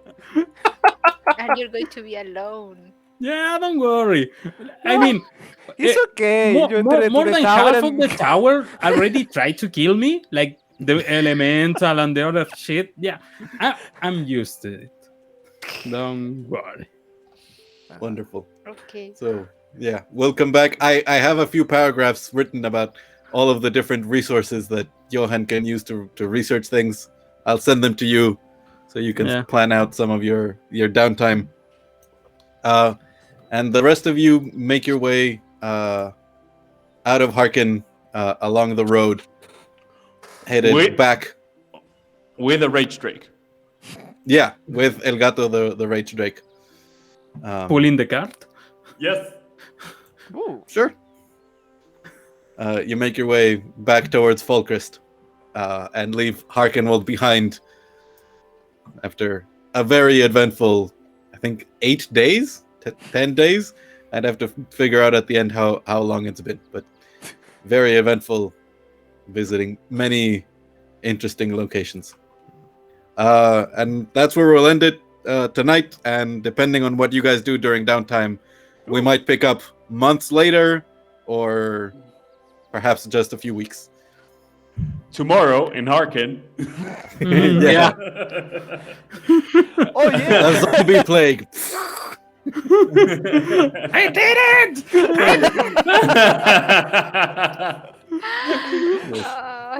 Like Wonderful. we are half a day away and we hear and we look back and there's smoke.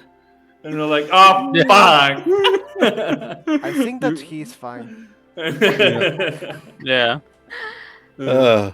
Amazing. Okay. Well, So thank you very Great. much. I'll be I can't interested. understand why Travis hates shopping episodes so much. Yeah. This was a great episode. I mean, this is was the really weirdest fucking shopping episode I've Yes. been in a like ever. I want arrows, javelins, bodies, clothes. Torture people. Yeah. To wrap it up for the grabación. Yeah, Mhm. yeah. Recording. Have a, Recording. have a nice days, guy. Yeah. Oh, Yeah. one thing. We're gonna take a break from this campaign. I'm taking over as a DM. We're gonna be on a homebrew setting Woo. with a 5e rules, and they are going to go into a dungeon. If Yeah. we send the backstory, because Yeah, I mean, if you We have don't to work send, on that. if you don't send the backstory, you're going into a dungeon without your backstory, and that could be Yeah. very fucking. I mean, dangerous. Yeah. But I don't know. Wonderful. Yeah. So We bye, will guys. try. See you. Okay, see you guys. See you later, guys. Thank you to be here. Thank you. Tell me when you cut the video so I can I stop will- dancing. I will do that. Goodbye, everybody.